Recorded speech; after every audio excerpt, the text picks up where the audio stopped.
Hello, my fellow story seekers. Welcome to Haunting Words. If you found this video, you're probably looking for something to help you drift off to sleep. And I'm here to deliver. But before we begin, take a moment to like this video and subscribe to the channel. Now, get comfy, turn off the lights, and let your mind wander as I take you through tonight's story.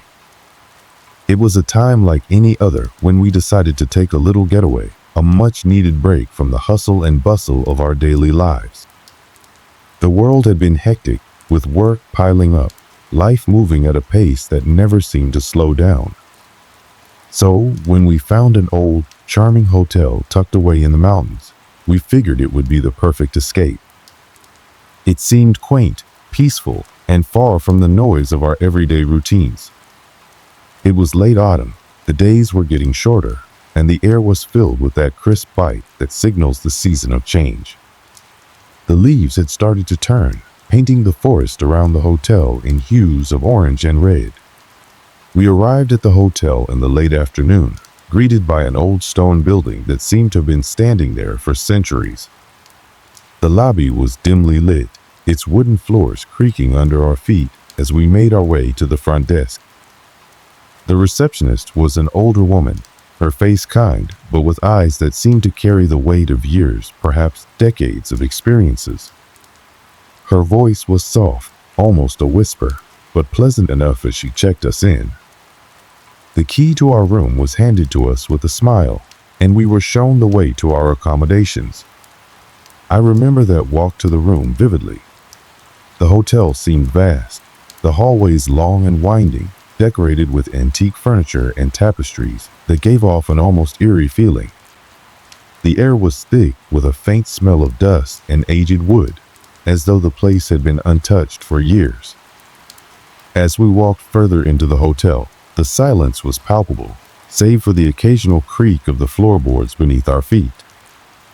We reached our room on the second floor, a spacious suite with a large four-poster bed, a fireplace, and a sitting area near the window. It looked like something out of an old postcard, perfect for a quiet retreat. The view from the window overlooked a dense forest, the trees swaying gently in the breeze. I remember feeling a sense of peace when I looked out there, the calmness of nature wrapping around me like a blanket. But there was something else, something I couldn't quite place at the time. A strange energy seemed to linger in the room, though nothing about it appeared out of the ordinary. It wasn't enough to make me feel outright uncomfortable, but it was enough to make me pause for a second and look around the room. The walls were adorned with old paintings, each one depicting serene landscapes or portraits of people who looked like they'd stepped out of another time. There was something almost lifeless about them. We unpacked our things and settled in, chatting about how nice it would be to relax for a few days without the constant pressure of work. The plan was simple: enjoy the peaceful surroundings, perhaps do a little hiking in the nearby woods, and just unwind. Little did we know, this place would soon reveal its true nature. We spent the rest of the evening in the hotel's restaurant, which was just as quaint as the rest of the place. The food was comforting steak, potatoes, and vegetables, all hearty and simple. The atmosphere was warm, the low hum of quiet conversations filling the air. But even in that comforting atmosphere, I couldn't shake the feeling that something was off. It wasn't anything specific, just a sense that there was more to this hotel than we could see. But we brushed it off, laughing it off as the product of too much stress. It wasn't until later that night, when we were back in our room, that I began to truly feel that something was wrong. As I lay in bed, trying to fall asleep, I heard it. A faint sound, almost like footsteps, coming from the hallway outside our door. They weren't loud or abrupt, just soft, almost as though someone was walking carefully past the room. At first, I thought it was just the building settling, or maybe the wind. But then the footsteps stopped. For a moment, everything was silent. But then there was a soft tap, tap, tap against the door. At that moment, my heart began to race, and a cold chill ran down my spine. I lay there, frozen, wondering if I was imagining things. Maybe it was the wind again, or some other natural sound. I tried to shake it off, but it wasn't long before I heard it again, faint but unmistakable. Someone or something was out there. It wasn't enough to make me jump out of bed, but I couldn't help but feel uneasy. I glanced over at my companion, but they were already fast asleep, unaware of the strange occurrences happening around us.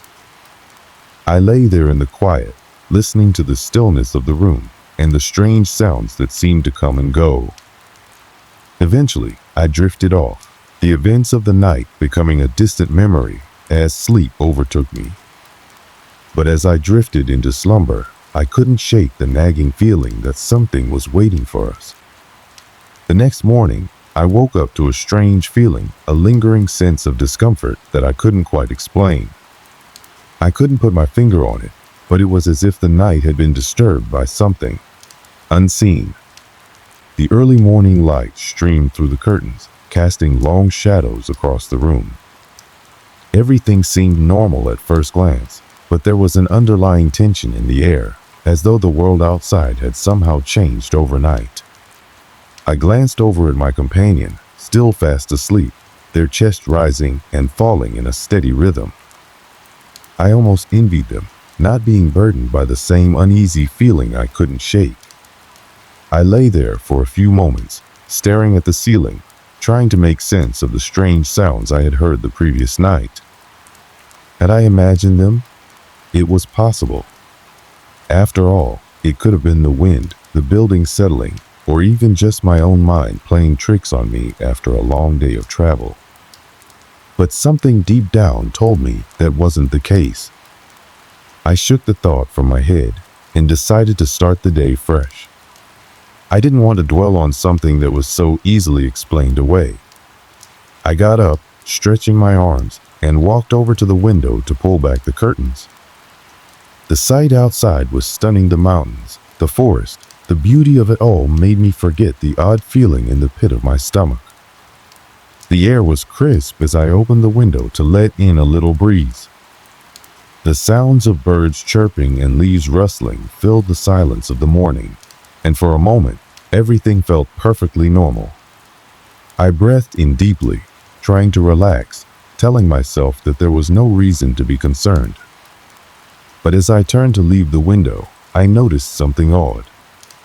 The dresser in the corner of the room, the one we had placed our bags on the night before, had moved. Not by much, but enough for me to notice. It was shifted slightly, its heavy wooden frame now a few inches away from where it had been the night before. My heart skipped a beat, and I froze, staring at the dresser.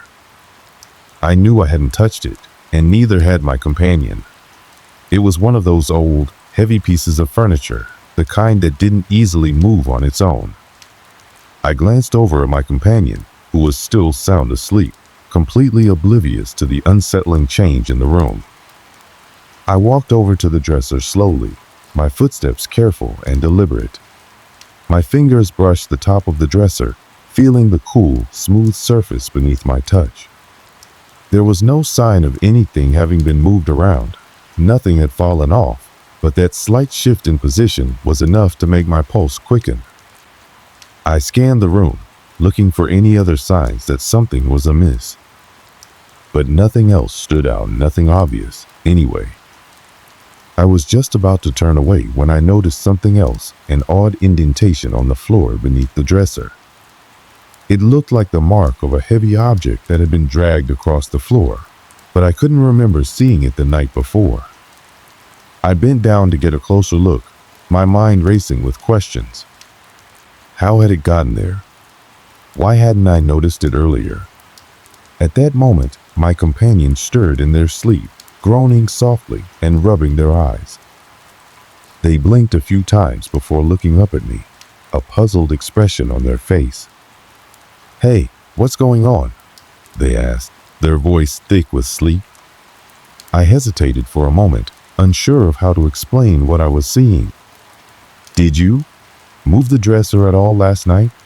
I asked, my voice sounding tentative, even to my own ears. They sat up, rubbing their forehead.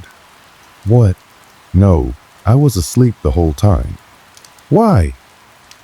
I pointed at the dresser and the strange indentation on the floor.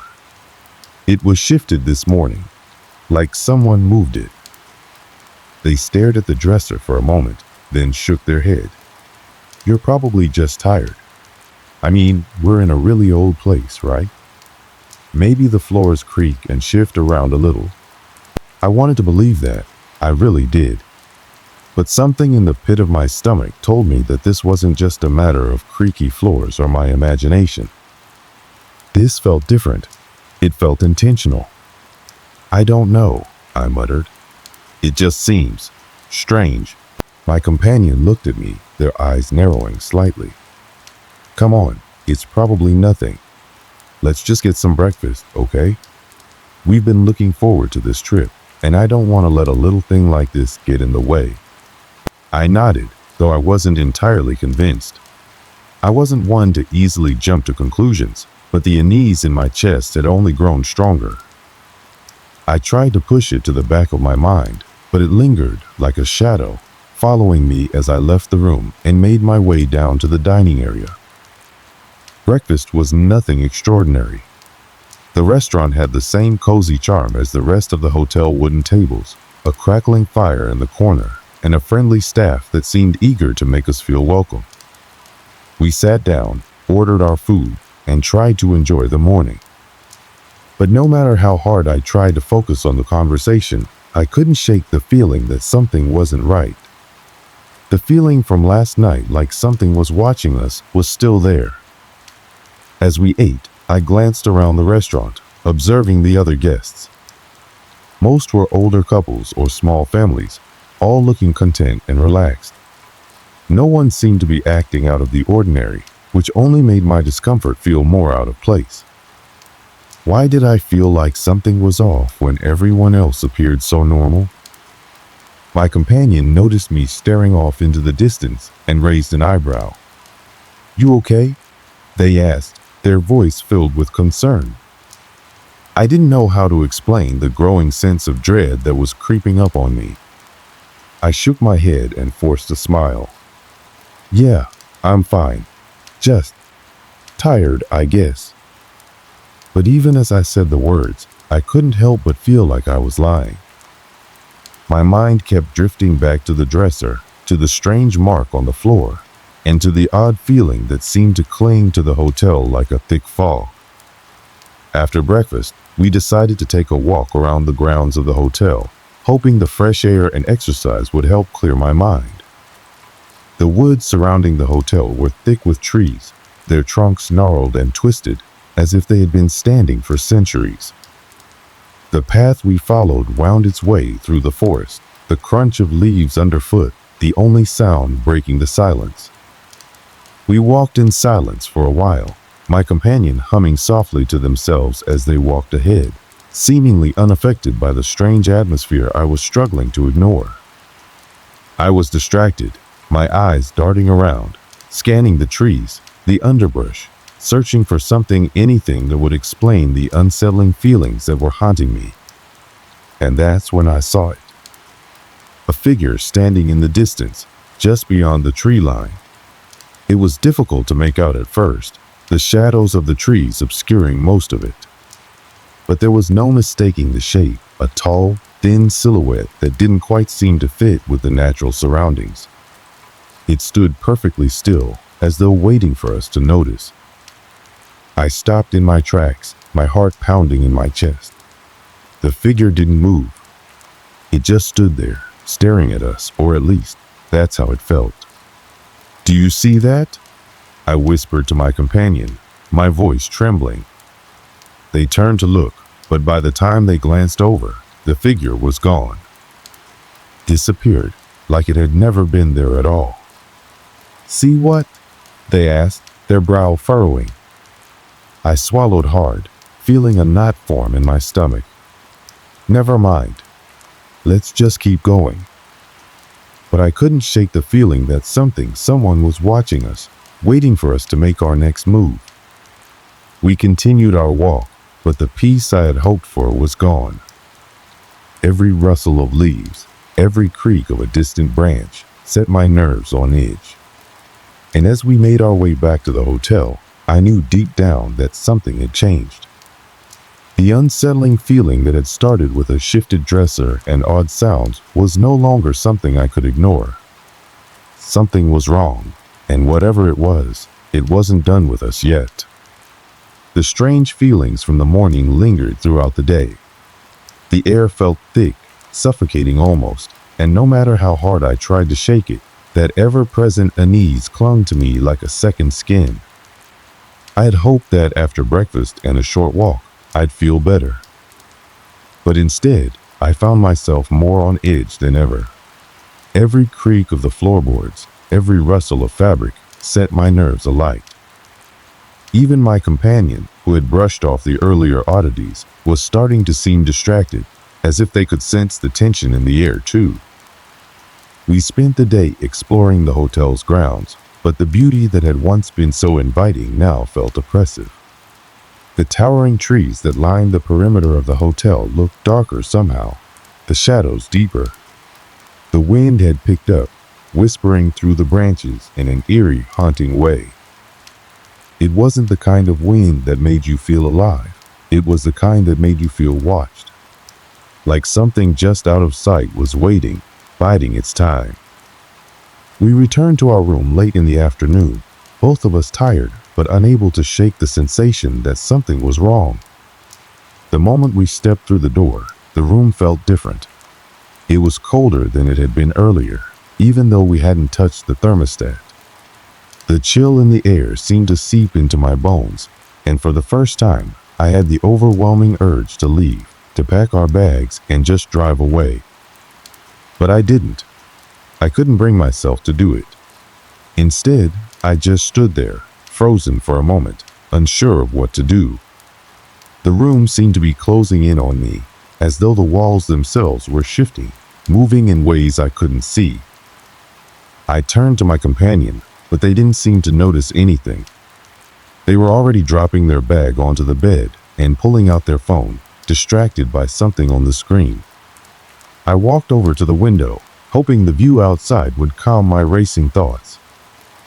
The woods were dense, the trees dark and shadowed, stretching high into the sky.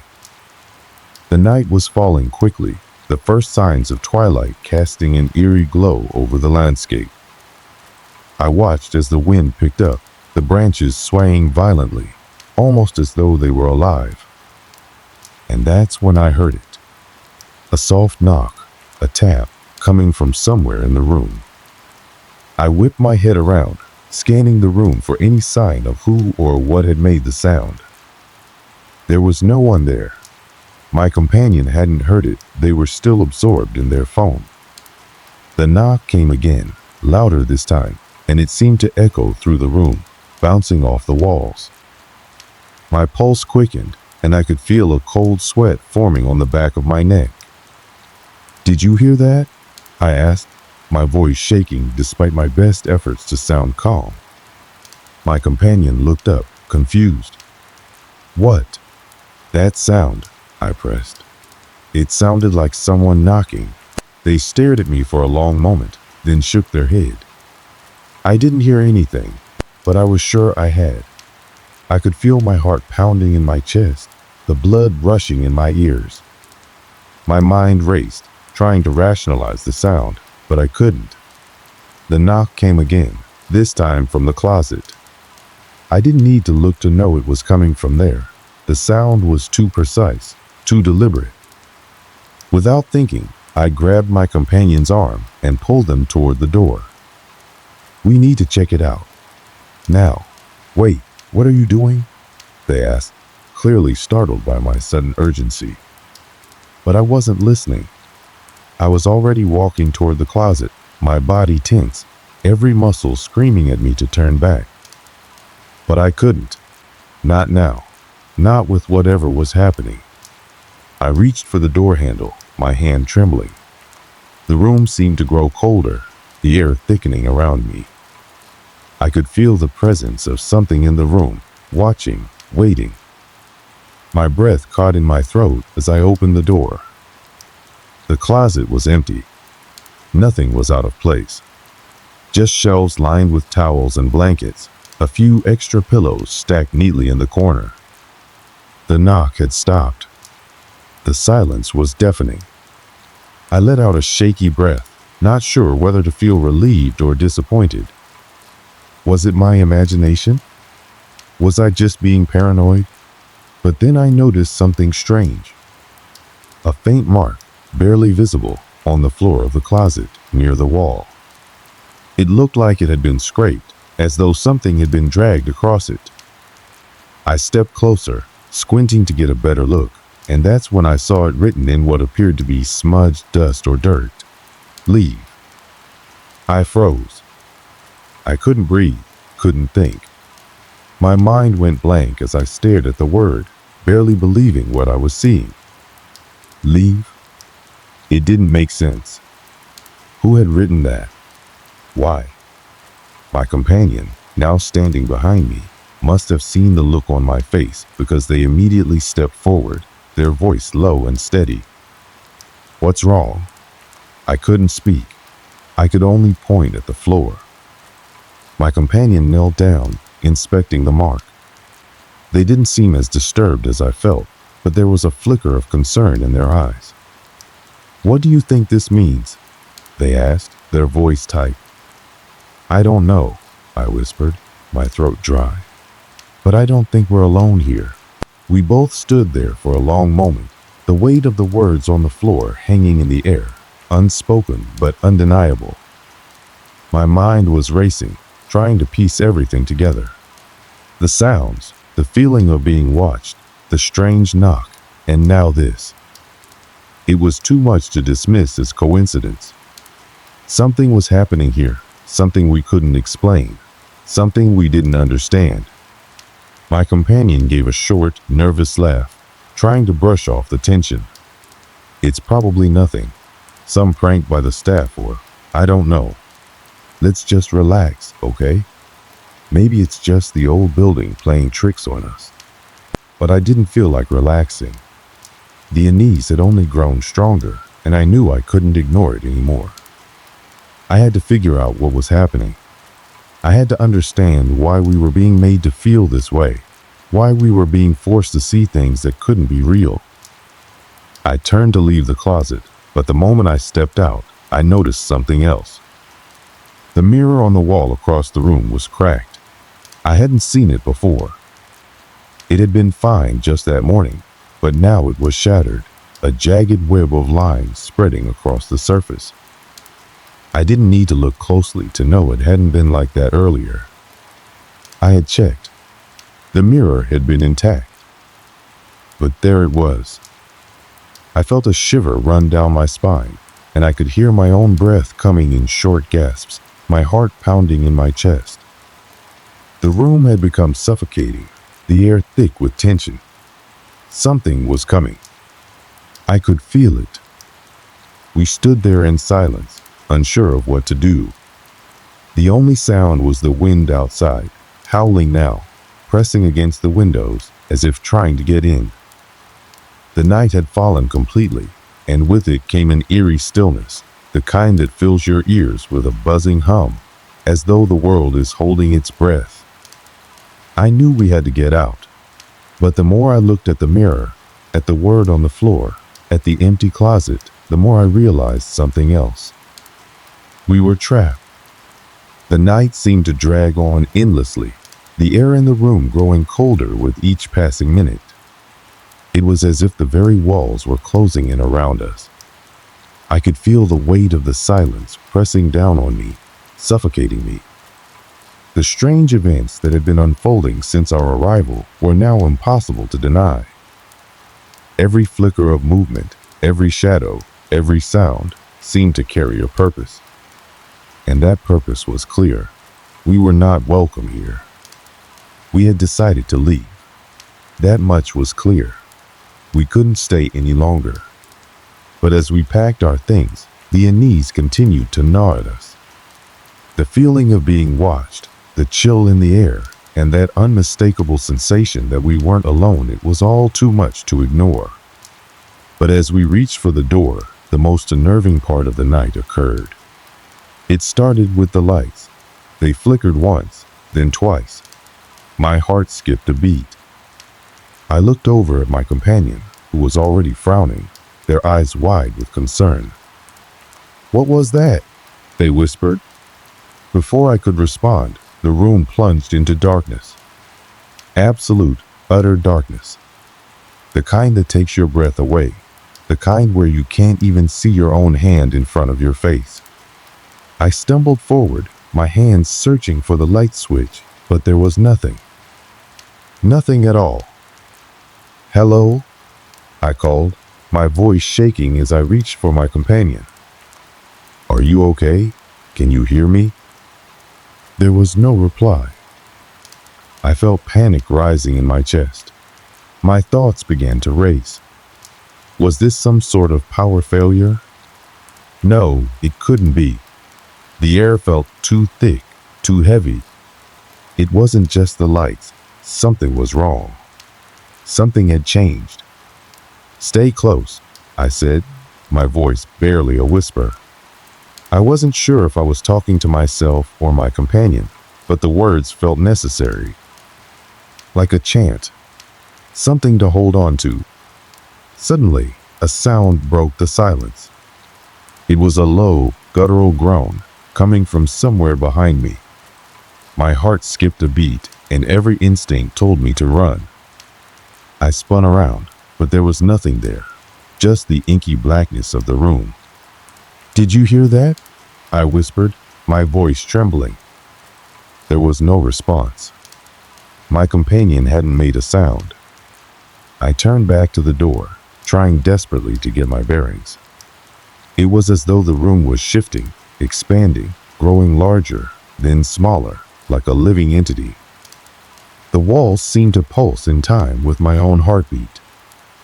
And then, just as suddenly as it had disappeared, the light flickered back on. The room was now fully illuminated, but something was different. It wasn't just the oppressive atmosphere that had grown even thicker. There, standing in the corner of the room, was a figure. I froze. It was a woman, or at least, it looked like one. She was pale, almost ghostly white, with long, tangled hair that seemed to float around her face. Her clothes were ragged, torn at the edges, like they had been worn for years. Her skin had a sickly gray way, and her eyes, they weren't right. They were dark, hollow, and staring directly at me. I couldn't breathe. My heart felt as though it had stopped altogether. This couldn't be happening. There was no way. I blinked rapidly, trying to convince myself that it was just my mind playing tricks. But the figure didn't go away. It didn't fade into the darkness like a bad dream. It was real, and it was staring at me. Who are you?"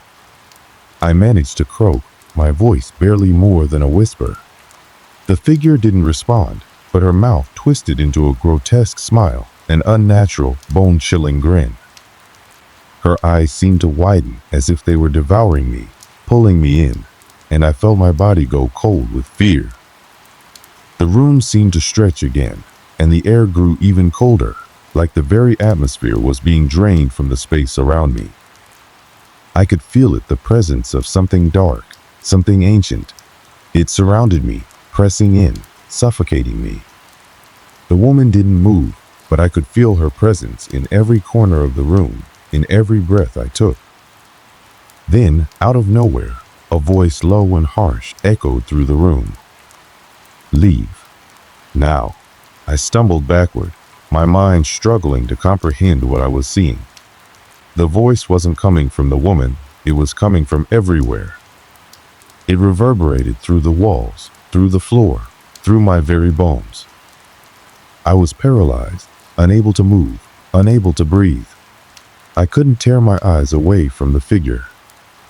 My companions still hadn't spoken, hadn't moved. I turned to them, but their eyes were wide, their face pale as they stared at the same figure. They seemed frozen, their body rigid, as though they too were caught in the grip of something far beyond our understanding. "Make it stop," I whispered, my voice breaking. But the figure remained, its presence growing stronger, more intense. Every second felt like an eternity. And then, in a split second, the woman's mouth opened. It wasn't a normal mouth, it was something monstrous. Her jaw unhinged, stretching wider than any human mouth should, revealing rows of sharp, jagged teeth. A guttural growl emanated from her throat as she began to move toward me. I felt my breath catch in my throat, a scream rising from deep within me, but I couldn't find the strength to let it out. It was as if my body had turned to stone. Suddenly, the woman lunged forward. In that instant, I felt something hard collide with my chest. My companion, finally reacting, had pushed me out of the way, shoving me to the ground as the woman's outstretched hands reached for us. I looked up just in time to see the figure disappear into the darkness, vanishing without a trace. The room fell silent again, the coldness lifting, though the lingering sense of dread remained. My companion was gasping for air, their face pale with terror. "What the hell was that?" they managed to choke out. I didn't have an answer. I couldn't even form the words. My mind was still racing, still struggling to process what I had just seen, what we had just encountered. I knew I had to leave. We both did. But something told me it wasn't over. Not yet. The woman, the ghost, she wasn't just a part of the hotel's history. She was a part of us now, too. We had uncovered something that had been waiting, hidden in the shadows for years. And now, we had to face the consequences of disturbing it. As we stumbled toward the door, my heart still racing, my mind spinning, I couldn't shake the feeling that we weren't leaving alone. That whatever had just happened, whatever presence we had encountered, would follow us just as the woman had followed us into the room. As we stepped out into the hallway, the lights flickered again, casting long, twisting shadows across the walls. And that was when I heard it, the voice, whispering in the dark, still ringing in my ears. "Leave. Now." The air in the hallway was thick with the scent of dust and decay.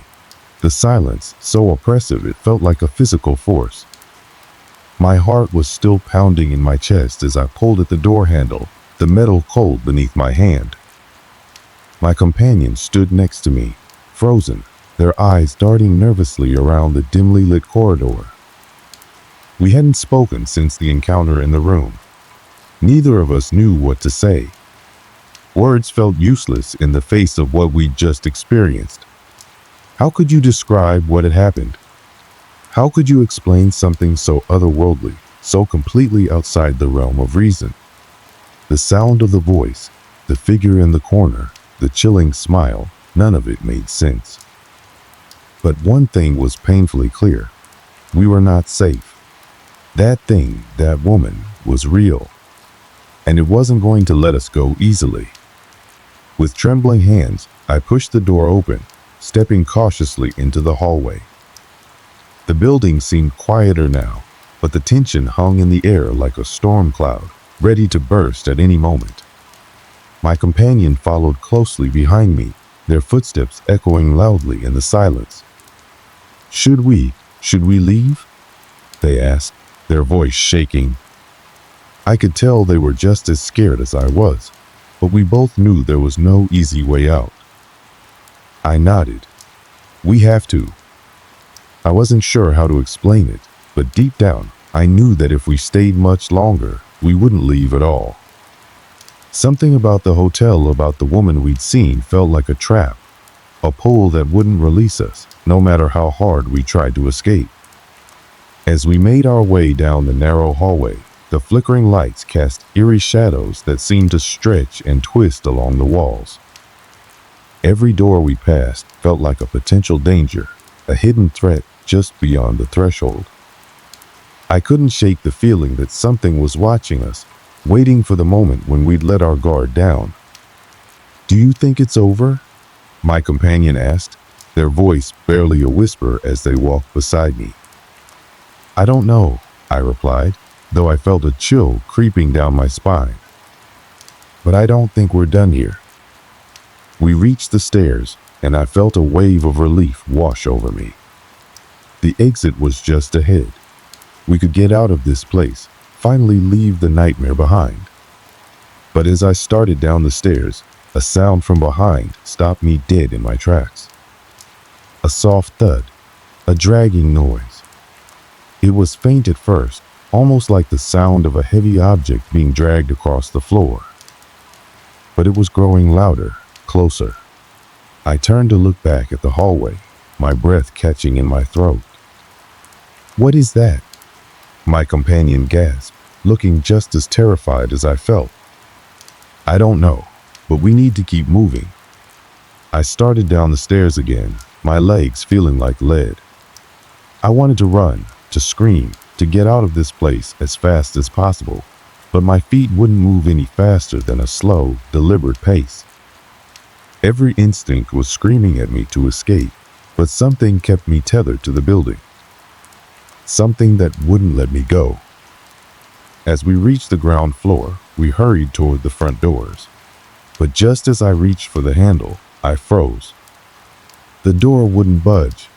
It was locked. I pulled again, panic rising in my chest. "It's locked." "What?" my companion exclaimed, now just as frantic. They grabbed the door, yanking it with all their might, but it wouldn't move. I could feel my heart racing again, my thoughts spinning out of control. Why was the door locked? It hadn't been locked before. I could have sworn I saw the latch open when we first entered the building. A cold draft swept through the room, carrying with it the unmistakable scent of decay. My skin crawled as I looked around, my mind grasping for any explanation. But there was none. I was certain of it now. We were trapped. And that thing, the woman, wasn't going to let us leave.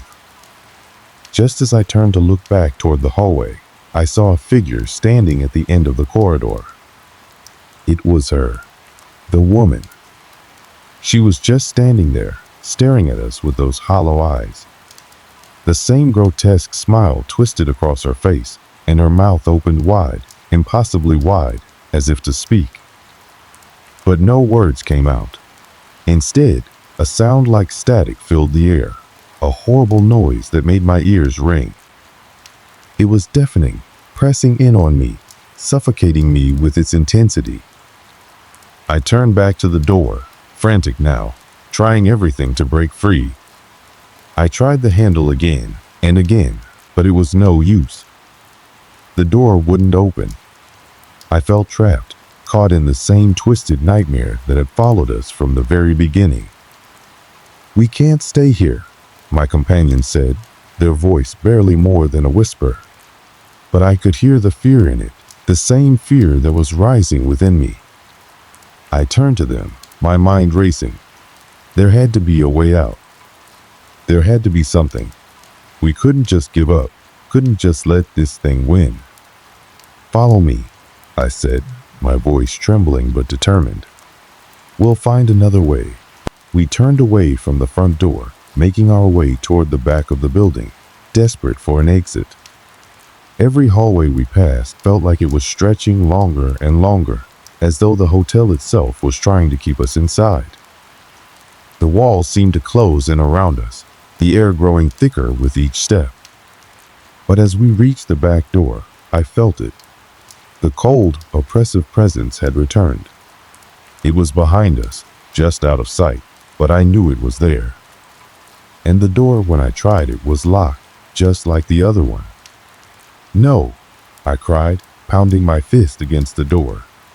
"Why won't it open?" I turned to my companion, my heart sinking. "We need to get out of here. We have to find a way." But as I looked around, I realized with a sickening dread that there was nowhere to run. The hotel had trapped us. and the thing that haunted it was closing in on us. It wasn't just the woman anymore. There was something else, something more. The air was thick with malice, the darkness pressing in on every side. I could feel the weight of it in my chest, suffocating me. And then, from the corner of the room, I saw something. A figure emerging from the shadows. It wasn't the woman. It was something else, something far worse. In that moment, I realized with horrifying clarity that we weren't going to make it out. There was no escape from this place, no salvation. The hotel had claimed us, and there was nothing we could do to break free. But just as the figure drew closer, something in me snapped. A surge of adrenaline, of pure, raw fear, tore through me. And I ran. I ran with everything I had, pushing through the oppressive darkness, the crushing weight of the presence behind me, the overwhelming fear that threatened to paralyze me. I didn't look back. I couldn't. Finally, I reached the front door again, and this time, it opened. I didn't question it. I didn't care. I just pushed through it and ran into the night, my companion right behind me. We didn't stop until we were miles away, our legs aching, our hearts still racing. We never spoke about what had happened. We didn't need to. We both knew what we'd seen, what we'd felt. And we both knew we'd never go back to that hotel again. But I also knew one thing for sure. We hadn't escaped. Not really. Something had followed us. And no matter how far we ran, it would always be there, lurking in the shadows, waiting for the next time we dare to come too close. And I knew then, with absolute certainty, that we were never truly free. As I sit here now, years after that night, I can't help but feel the weight of it all. The memories haven't faded, and neither has the chill that settled deep within my bones the moment I walked through those hotel doors. Even now, I sometimes wonder if we really ever left. The things we saw, the things we felt, it wasn't just a nightmare or a figment of our imagination. It was real. And sometimes, late at night when I'm alone, I still hear the faint sound of that dragging noise or catch a glimpse of a shadow in the corner of my eye. I don't know if it's my mind playing tricks on me or if the hotel's dark influence has found its way into my life again. I don't know which is more terrifying, the possibility that we were never truly safe or the reality that it was all too real. The night we fled, running through the dark streets, adrenaline pumping through our veins, felt like an eternity. My body was aching, every part of me screaming to stop, but we didn't. We couldn't. Even now, I don't know if we were running from the hotel itself or from what had been unleashed there. The figure we saw, the one that wasn't the woman but something more, has stayed with me. I can't stop thinking about it. That thing, the presence, it was more than just the ghost of a long dead woman. It was something ancient, something far older, and it was waiting for us. After that night, we both went our separate ways. We never spoke of it again, even though I knew we both felt the same. There was nothing left to say. The bond we'd shared through the experience was real, but it was also something we couldn't confront again. We couldn't speak of it without reliving every moment. So we let it go, or so we tried. I thought, maybe if I could bury the memories deep enough, it would all just fade away. I could move on with my life, put the experience behind me. But it wasn't that simple. There's a strange kind of weight that follows you when you've come face to face with something that defies all logic. Something that shouldn't exist, but does. The idea that a place, a building, can carry such malevolent energy, it's not something you just shake off. No matter how much I tried to forget, I couldn't. It clung to me. I tried to fill the silence in my life with distractions, new jobs, new cities, new relationships, but it was always there, just beneath the surface. The thought of that hotel, of what we had witnessed, of the woman's smile that seemed to stretch impossibly wide would creep in during the quiet moments. I'd catch myself glancing over my shoulder when I walked alone at night, certain that something was behind me, that the shadows were watching. And sometimes I could swear I could hear the faintest sound, a drag, like nails scraping along the floor. As the years passed, I tried to move on, but I knew deep down that something had changed within me. That experience, no matter how far I ran, had left a scar, a mark that couldn't be erased. It wasn't until I heard the news, some 10 years later, that I even dared to think about the hotel again. A small local story, buried deep within a news feed, caught my eye. It was about the same hotel, the one we had stayed in. The building had burned down, completely consumed by flames, with no clear explanation as to how or why. There were no survivors, no trace of the guests who had been staying there. It was as though it had simply vanished into thin air. At first, I felt a strange sense of relief. The hotel was gone, the place that had haunted my every thought for years, the place that had taken so much from me. It was finally gone. No more dragging sounds, no more figures in the shadows, no more fear. But then, as the details of the fire were revealed, something else caught my attention. The investigators who combed through the wreckage found something odd. They found the remains of what looked like an old diary, its pages scorched, but still partially intact. From what they could read, the entries described an unsettling history. The diary's last few pages were filled with ramblings about the hotel's guests, about them watching, waiting for new souls to arrive. It spoke of a woman, a figure that appeared to those who were brave enough to stay. Someone who had been there long before the hotel had ever opened its doors. The woman, the one we had seen, was not just a ghost, she was something more. The final entry sent a shiver down my spine. Once you see her, there's no leaving. They know you now. They're always watching. I put the article down with trembling hands. The weight of it all settled in my chest once again. There were no answers, just more questions. Had the fire been a way to erase the evidence? Had it truly destroyed the hotel, or had it simply shifted it into something else? Something more insidious, something that could never be completely destroyed? I wanted to believe it was all over, that we had escaped, that the nightmares were just that, nightmares. But as I sat in the silence of my own home, I couldn't help but wonder. I couldn't help but feel the hairs on the back of my neck rise as I turned to look out the window, the shadows outside feeling a little darker than they had before. Sometimes, when I'm walking alone late at night, I feel the air grow cold around me. The faint sound of dragging follows me, and I'm gripped by the overwhelming sense that I'm not alone.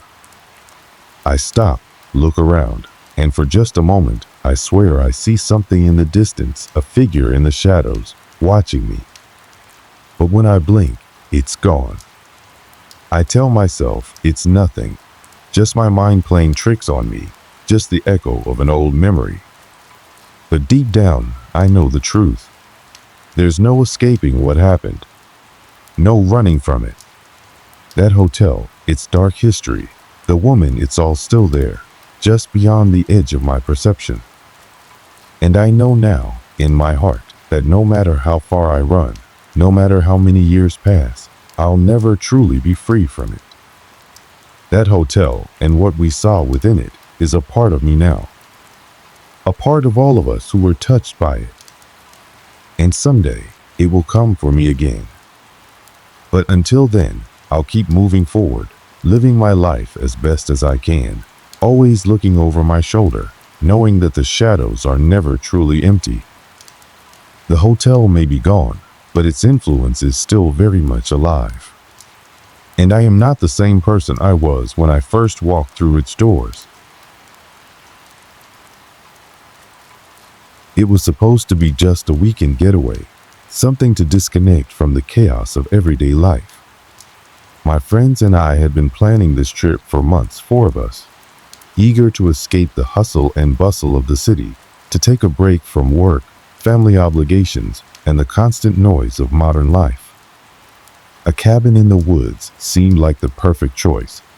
Quiet, peaceful, and far away from everything. We weren't exactly new to camping and rustic trips. In fact, we'd gone on several hiking trips before, always looking for adventure, the thrill of being surrounded by nature, away from the noise of the world. So when Emma, my best friend, suggested the cabin, it didn't seem out of the ordinary. In fact, we all agreed it was a great idea. The cabin was a small, remote place, located several hours away from our city, nestled in a forest we had visited on one of our past trips. This time, we would stay for the weekend, with no plans other than to relax, enjoy each other's company, and maybe do some light hiking. There was me, of course, the one who coordinated everything. I had always been the planner, the one who took charge of making sure everything was set up. Emma, my best friend, was outgoing and adventurous, always pushing us to try new things. Her boyfriend, Jake, was more quiet, the practical one who often kept us grounded. And then there was Luke, my cousin, the joker of the group, always laughing, always making light of any situation, even when it was least appropriate. The drive there had been long but uneventful. We passed rolling hills, fields of tall grass, and dense forests. The air was fresh, the kind of clean, crisp air that you can't find in the city. We joked and laughed in the car, listening to music, reminiscing about old times, and sharing stories. The excitement of getting away from our usual routines made everything feel lighthearted, like nothing could go wrong. We were looking forward to some peace and quiet, and the thought of spending the weekend in a cozy cabin surrounded by nature made the stress of our daily lives feel like a distant memory. When we finally arrived, it was late afternoon. The cabin sat at the edge of a small clearing, surrounded by towering trees, their branches swaying gently in the breeze. It looked exactly as I remembered it, old, but sturdy. A classic wooden cabin with a stone fireplace and large windows that overlooked the woods. The small porch had a couple of rocking chairs, just waiting for us to sit and relax. It looked like something straight out of a postcard. We unloaded the car, lugging in our bags and supplies. The sun was beginning to dip behind the trees, casting long shadows across the clearing. The peacefulness of the place was almost surreal. The only sounds were the chirping of crickets and the rustle of leaves. It felt like time slowed down in that moment, and for the first time in a while, I could actually breathe without feeling rushed. There was no urgent text to reply to, no emails demanding my attention. It was just us, surrounded by nature. It should have been perfect. We settled in, unpacking our things, and started a fire in the fireplace. The warmth from the crackling fire filled the cabin, and the smell of burning wood made it feel even cozier. The four of us spent the evening chatting and catching up. We didn't do much other than enjoy each other's company, just like we'd planned. But as the night grew darker and the fire dimmed, a strange feeling began to creep over me. It wasn't anything specific, just a sense of unease that I couldn't quite shake off. It wasn't that I was scared, far from it, but there was something about the stillness of the woods that felt different. After a while, Emma suggested we head to bed. We all agreed, and one by one, we climbed the stairs to our rooms. The upstairs was small, with only 2 bedrooms. Emma and I took the room on the left, while Jake and Luke took the room on the right. I couldn't help but notice how quiet the house was. I wasn't used to this kind of silence. In the city, there's always noise, cars honking, people talking, the hum of electricity. But here, in the cabin, the silence felt almost oppressive. I tried to shake the feeling, telling myself I was just tired, that it was normal to feel like this when you're in an unfamiliar place. I lay in bed for a while, staring up at the ceiling. The soft rustle of the wind outside and the occasional crackling of the fire downstairs were the only sounds that filled the air. It was then that I heard it, the faintest sound, barely noticeable, but they're all the same. A creak. Just one. It came from downstairs, just below my room. I tried to brush it off, but my mind wandered back to the old cabin, its creaky floors and worn wood. It could have been anything. It could have been the house settling, the wind playing tricks. Yet, something in the back of my mind kept pushing the thought of it being something more. I eventually drifted off to sleep, the creak still lingering in my thoughts. Little did I know, that night would mark the beginning of something none of us were prepared for. Something that would change everything. The next morning was quiet, almost too quiet. I woke up early, as I often do when I'm in a new place, and stared out the window. The light of the early sun filtered through the trees, casting long shadows on the forest floor. The air was crisp, carrying the earthy scent of pine and damp leaves.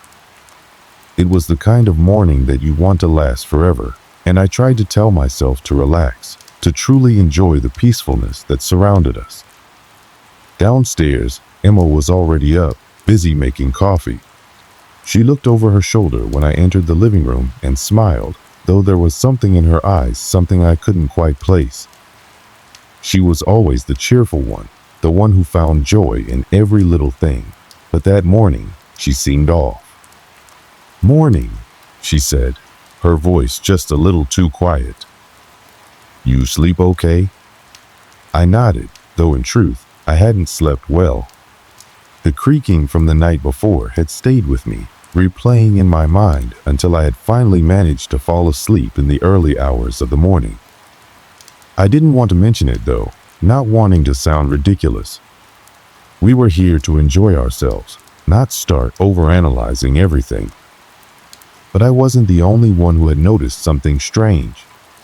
Jake, who had come down just after me, seemed uneasy as well. He rubbed his eyes, stretched, and then sat down at the kitchen table. He didn't say anything at first, just took a sip of his coffee and stared out the window. "What's up with you two?" Luke asked as he came into the room, a grin plastered on his face. He didn't seem to notice the odd energy in the room, as usual. He was the joker of the group, always cracking jokes to break the tension, but this time I could tell he was a little more subdued than usual.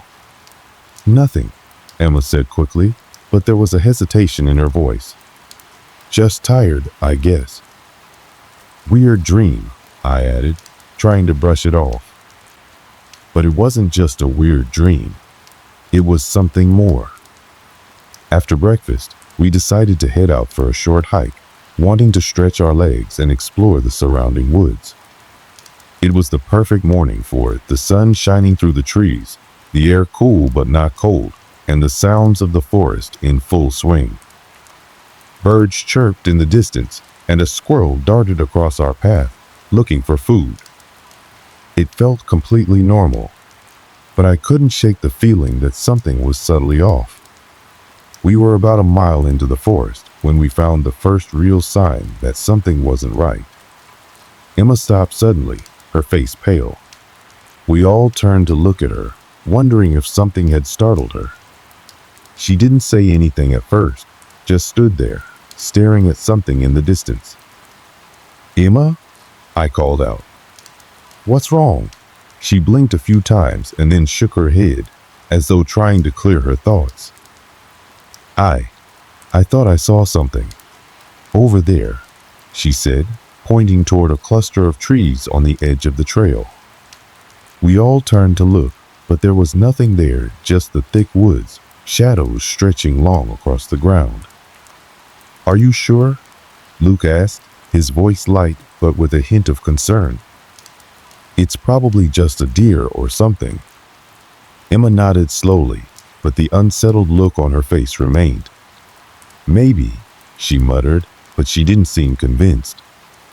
We continued walking, but the unease that had settled over Emma lingered in the air. It was subtle, but noticeable. As we hiked deeper into the woods, I found myself glancing over my shoulder more often than usual, as if expecting something to be there, something just out of sight. I couldn't explain it, but I felt like we were being watched. We made our way back to the cabin after a couple of hours, still uneasy, but trying to convince ourselves that it was nothing. Just the woods playing tricks on us. That evening, as the sun dipped below the horizon and the shadows grew longer, things took a turn. The cabin, which had felt so warm and inviting the night before, now seemed colder somehow. We were sitting around the fireplace again, the crackling fire providing the only light in the room. The conversation had started to slow, the energy dipping as the hours passed. Everyone seemed a little quieter, a little more tense.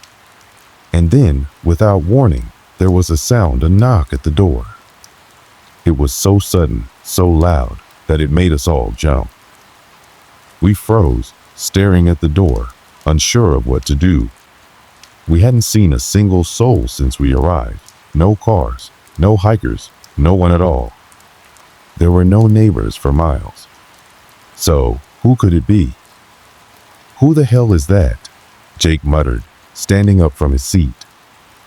He walked toward the door, his footsteps heavy, and we all followed him, unsure of what to expect. He opened the door cautiously, but there was no one there. Just the empty porch, the darkening woods beyond. "Who knocked?" Luke asked, his voice carrying a note of disbelief. He stepped forward, looking around the porch. "Maybe it was an animal," Emma suggested, her voice shaky, though she didn't sound convinced. But I wasn't so sure. The knock had sounded too deliberate, too human. It wasn't the random noise of an animal. It was something different, something purposeful. Jake closed the door and turned back to the group, his brow furrowed. "That's messed up," he said, his voice low. "There's no one out there." We all agreed, but no one said anything for a while. We stood there in the dim light of the cabin, the unsettling quiet filling the room. The air seemed thicker now, heavier, as though something was pressing down on us. Trying to brush it off, I suggested we play a game, something to take our minds off the strange events of the day. We settled around the table, playing cards and talking, though the conversation felt forced, like we were all trying a little too hard to seem normal. But every now and then, I would catch someone glancing at the door or looking toward the window, as though expecting something to appear. The night went on, but the feeling of unease never quite left us. It hovered in the background, always there, waiting to make its presence known. It wasn't until we went to bed that things really started to get strange. Just as I was about to drift off to sleep, I heard something again. This time, it was unmistakable footsteps. They were slow and deliberate, just outside my door. I held my breath, straining my ears, trying to listen. The steps were heavy, like boots on wood, and they moved from one end of the cabin to the other. I could feel my heart racing in my chest as I tried to tell myself it was just the house settling, just the wind. But deep down, I knew it wasn't. Something was moving around the cabin. I got out of bed and crept to the door, pressing my ear against it, hoping to hear something that would reassure me. But all I could hear was the sound of my own breathing, shallow and quick. I waited for a long time, but nothing happened. The steps had stopped. I opened the door slowly, half expecting to find something or someone on the other side. But again, the hallway was empty. There was no one there. I went back to bed, my mind racing, trying to convince myself I was just imagining things. But I couldn't shake the feeling that something was wrong. Something was in the cabin with us. The following days blurred together in a haze of unease. It was subtle at first, the growing tension that hung over us like a storm waiting to break. What had started as a single knock on the door, an inexplicable sound, had now turned into something that we couldn't ignore. The strange events weren't limited to just one or two occurrences, they were happening regularly, escalating in frequency and intensity. And each time they happened, we grew more and more uncertain of what was real and what was just our imagination. The mornings began with a sense of dread, as if something had shifted overnight. The cabin was always a little colder when I woke up, the walls creaking more than they should have. We would go about our usual routines, making coffee, eating breakfast, preparing for the day, but the underlying tension remained. It was in the way we looked at each other, the slight pauses in our conversations, the glances toward the door or windows whenever we thought we heard something in the distance. It was on the third day that things began to truly unravel. We had spent the afternoon walking along the edge of the woods, trying to clear our heads. The sun was still high in the sky, the light slanting through the trees, casting dappled shadows across the forest floor. The air smelled fresh, a mixture of pine and damp earth, but there was something off about it. The wind felt colder than it should have been, and the birds, which had been so lively when we first arrived, were eerily silent. The quiet hung over the forest, oppressive and unnatural. I had just turned to say something to Emma when I saw it. At first, it was just a movement in the corner of my eye, a shadow, a flicker, something that didn't belong. I froze, my breath catching in my throat, and then I looked again. The figure was gone, hidden in the dense trees. "Did you see that?" I asked, my voice barely above a whisper. Emma stopped walking and turned toward me, her face pale. "What?" I saw something in the trees," I said, my heart hammering in my chest. "It was just standing there. A person. Or something. I don't know." She glanced over at the spot where I had seen the figure, but the trees were empty, the shadows still and unbroken. "I don't see anything," she said, her voice tinged with concern. Maybe it was just a trick of the light. But I wasn't so sure. It hadn't been a trick. The feeling of being watched, of being followed, was stronger than ever. It was as though the woods themselves were closing in around us. That night, we decided to stay inside, unwilling to venture out into the woods again. The cabin, once a place of comfort, now felt like a trap. The walls seemed to close in around us, the air thick and heavy, as if the house itself was holding its breath. We gathered around the fireplace, trying to act normal, to carry on as if everything was fine. But it was hard to pretend when every creak of the house, every gust of wind, sent a jolt of fear through my body. At some point during the evening, we heard it again, the sound of footsteps, slow and deliberate, moving around the cabin. It was the same heavy thud I had heard the night before, but this time it seemed closer. The steps were in the hallway just outside the living room, and then they seemed to circle around the house. The sound was unmistakable, and it filled the entire cabin, drowning out the crackling of the fire. I wasn't the only one who heard it. Emma froze, her eyes wide with fear, and Luke looked up from his phone, his face pale. "Is someone outside?" Jake asked, his voice low, strained. "I don't know," I replied, my throat dry. "But I don't think we should go out there to check." We all sat in silence for a long time, too afraid to move, too afraid to speak. The footsteps continued, the sound echoing through the house, as if someone was pacing just outside our doors. I could hear the faint scratching of something dragging across the wooden floor, followed by a soft thud, like a heavy object being dropped. "Is it the wind?" Luke asked, though his voice trembled. "Maybe a branch or something is hitting the cabin." But it wasn't the wind. It couldn't have been. Eventually, the sound stopped, leaving an eerie stillness behind. We sat there for what felt like an eternity, not knowing what to do next. When the footsteps had ceased, I felt the urge to check the windows, to look outside, to see if we could make sense of what was happening. But something stopped me. A feeling deep in my gut told me that if I went to the window, if I opened the door, I would find something I wasn't prepared to see. Instead, we all stayed huddled in the living room, too terrified to move. I kept glancing at the clock, watching the minutes tick by, feeling the seconds stretch into hours. The next morning, we woke up to find the door unlocked. It was a small detail, but it chilled me to my core. We were certain that we had locked the door the night before. None of us had been outside after hearing the footsteps, so how could it have been left open? When we asked each other, everyone had the same answer. We had locked it. And yet, it was standing wide open, as if someone or something had been inside. We didn't talk about it immediately. Instead, we all tried to go about our day as if nothing had happened. But we couldn't ignore the tension that had settled between us. We were all more on edge now, our movements more cautious, our conversations quieter.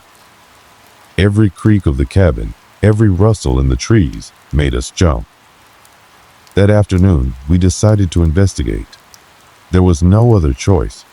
We had to know what was happening, had to figure out if there was a logical explanation for everything. But the moment we stepped outside, the air felt thick, as if something was watching us from every corner of the woods. We walked around the cabin, checking the windows, the doors, and the surrounding area for any signs of an intruder. But there was nothing, no footprints, no signs of anyone having entered the cabin. The trees around the house were still, the forest silent. But when we checked the shed at the edge of the property, we found something. It was a small thing, barely noticeable, but it was enough to send a chill down my spine. A single, bloody handprint on the door. We all stood there, staring at it in disbelief. It was fresh, the red stains still vivid against the wood. The air around us seemed to grow colder, the stillness of the forest broken only by the sound of our breath and the pounding of our hearts. "What the hell is going on?" Jake said, his voice barely above a whisper. No one had an answer. We stood there in silence, unable to make sense of what we had found. The handprint was impossible to ignore, but there was no explanation. No sign of anyone in the area. No sign of an animal. Just the faintest trace of blood, left behind like a message. And as the day turned into night, the air grew thicker with an unspoken tension.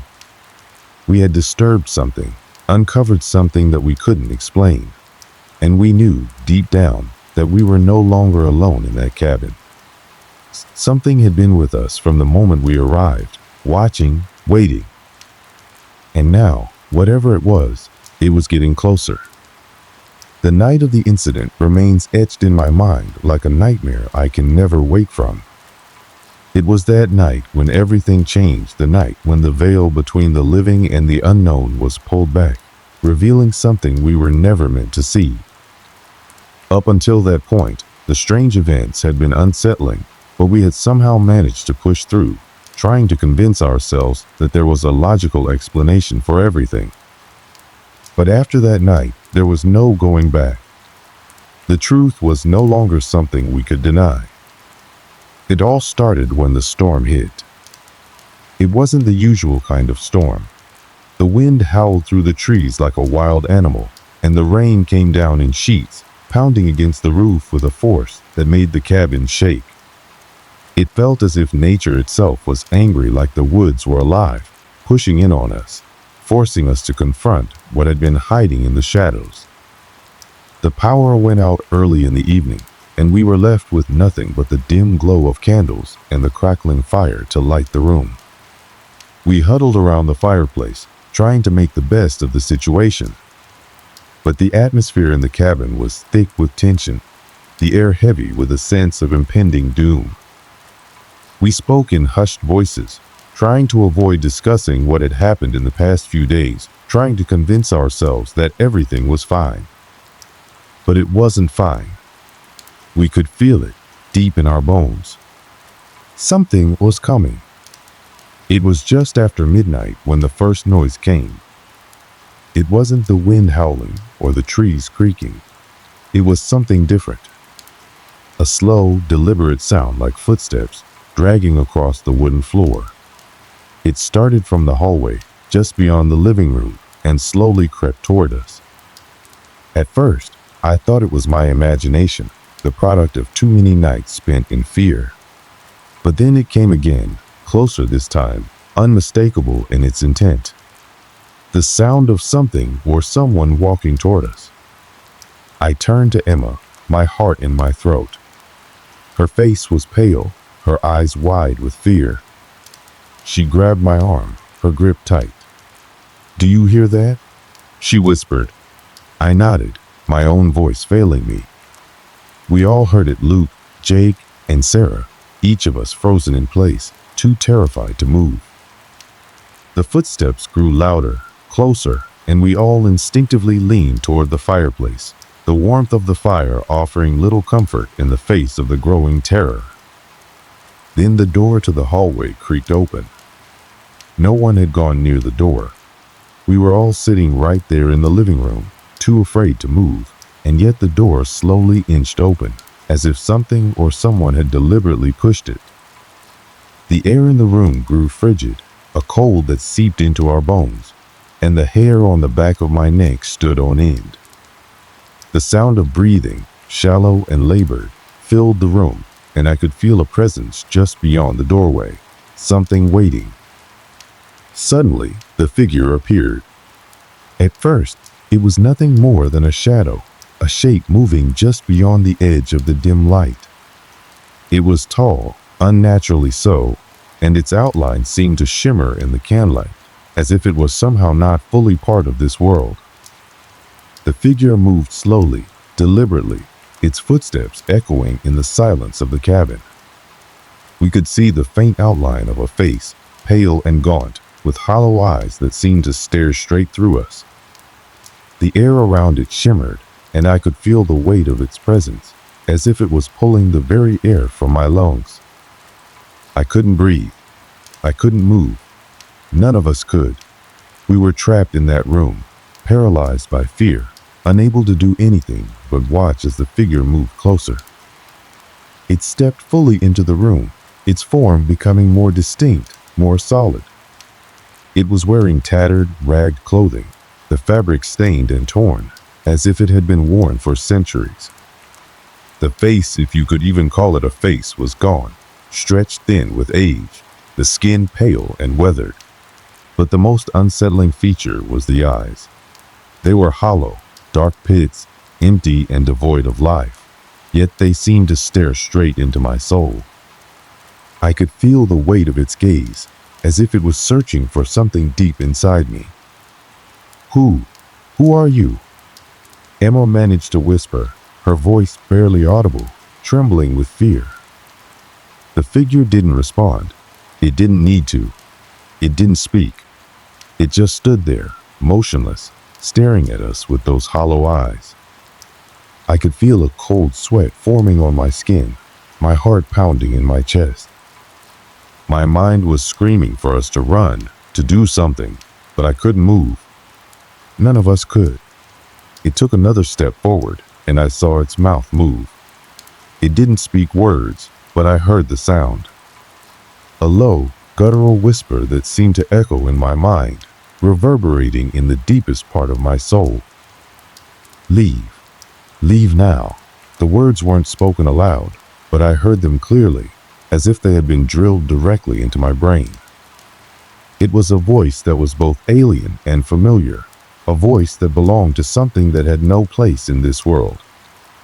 It was the voice of the woods, of the darkness that had been waiting for us. The figure raised one hand, its fingers long and bony, pointing toward the door. "Leave," it repeated, the whisper growing louder, more insistent. In that moment, all the fear I had been holding back, all the terror I had tried to suppress, erupted. My body reacted before my mind could process what was happening. I leaped to my feet, grabbing Emma's hand and pulling her toward the door. "We need to go. Now." The others didn't hesitate. They followed us, scrambling toward the door, desperate to escape. But as we reached the threshold, the door slammed shut with a deafening crash, trapping us inside. The air grew colder still, and I could hear the whispers again, surrounding us, pressing in from all sides. "Leave!" The voice was everywhere now. It was in my head, in my ears, in my bones. We were trapped with something that wanted us gone, something that had been waiting for us to uncover the truth. The truth of the cabin, the truth of the land, the truth of the thing that had been haunting us all along. The figure stepped forward again, its hollow eyes boring into us, its fingers twitching as if it was preparing to reach out and grab us. It was coming for us, and I could feel its cold touch creeping toward me. But then, just as suddenly as it had appeared, it stopped. The figure froze in place, its outstretched hand pausing midair. It seemed to shudder, as if something deep within it was being pulled back. And then, without warning, it vanished. One moment it was there, and the next, it was gone. The cabin fell silent. We stood there, trembling, too afraid to move, too afraid to speak.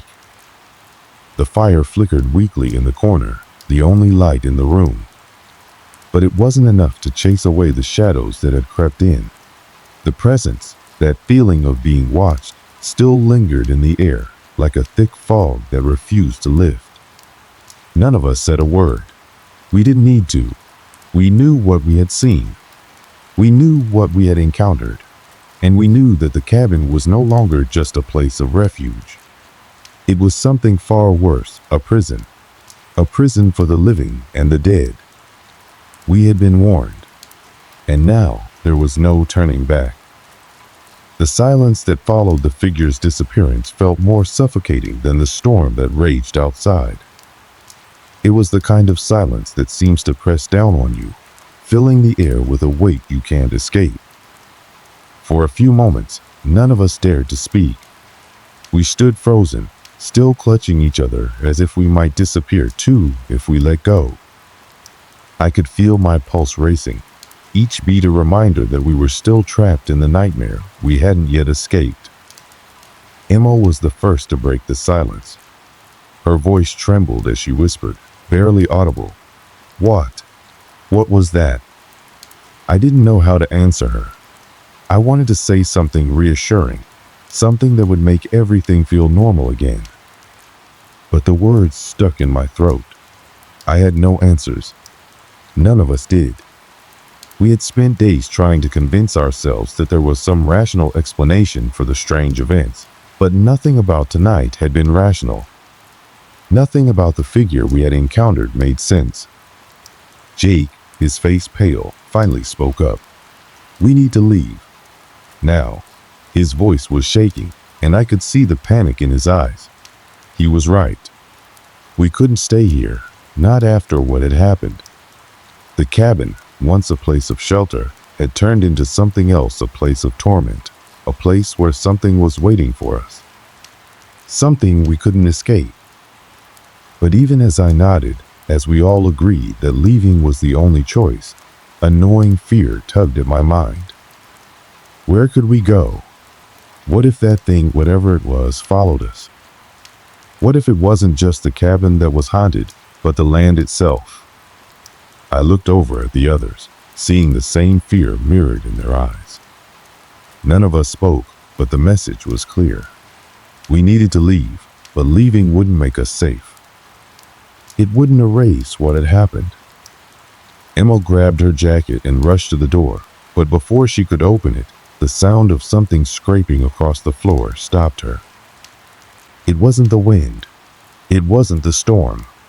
It was a low, dragging sound, like something heavy being pulled across the wooden floor. I turned toward the source of the sound, my heart dropping into my stomach.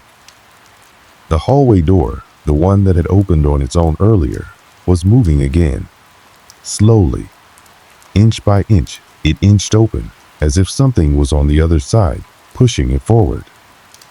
A cold chill ran down my spine as I watched the door. It was happening again. That feeling, the one that made me want to run, but left my body frozen in place, was creeping up on me again. The door swung open with a slow creak, and we all held our breath. But this time, nothing emerged. We waited, the seconds dragging into eternity. Nothing. The wind howled outside, the rain continuing its relentless assault on the roof, but inside there was nothing.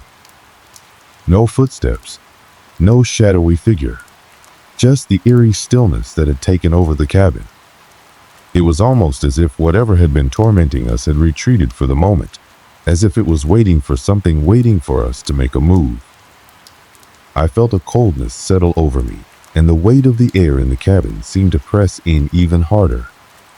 I glanced at Emma, her face pale, her eyes wide with fear. "Let's go," I said, my voice strained. It was time to leave, no matter what. We couldn't stay here another minute. We gathered our things quickly, trying to ignore the chill that was settling over the room. We knew we couldn't stay. We couldn't let the thing that had haunted us trap us any longer. There was no point in arguing. We all knew what had to be done. We made our way to the door, and as I opened it, I glanced back one last time, half expecting the figure to appear again in the doorway, blocking our way. But there was nothing. The cabin was quiet, almost too quiet, but the oppressive feeling remained. The air was thick with the unknown. Outside, the storm had subsided, but the woods were dark, the trees stretching out in all directions like twisted fingers. The only light came from the dim glow of the lantern we grabbed on our way out. The forest around us seemed unnervingly still, as if it were holding its breath, waiting for us to make our next move. We didn't speak as we walked through the woods, the ground wet beneath our feet, the sound of branches snapping underfoot too loud in the stillness. The trees seemed to close in around us, the night swallowing us whole. But as we continued on, I couldn't shake the feeling that something was watching us, that we weren't alone. We walked for what felt like hours, the woods stretching out around us, but the cabin remained in the distance, a dark silhouette against the night. It was hard to shake the feeling that we were being followed. The wind seemed to pick up, the trees groaning as the storm started to return, but it was more than just the wind. It was the sense of something out there, something that was still with us. Finally, after what felt like an eternity, we reached the edge of the woods. The familiar sight of the highway was a welcome relief, the distant sound of cars passing on the road breaking through the suffocating silence of the woods. We stumbled toward the road, not daring to look back. None of us said anything as we climbed into the car. I could see it in their eyes. Everyone was thinking the same thing. We had escaped the cabin, but what had we truly escaped from? The woods, the land, or something far worse? As I drove away, the cabin disappeared behind us, swallowed by the darkness of the forest. The storm had passed, and the air felt lighter, but I still couldn't shake the feeling that we hadn't left everything behind. That thing, that presence, was still out there. It might have been waiting for us to come back. But I knew one thing for certain: we would never return.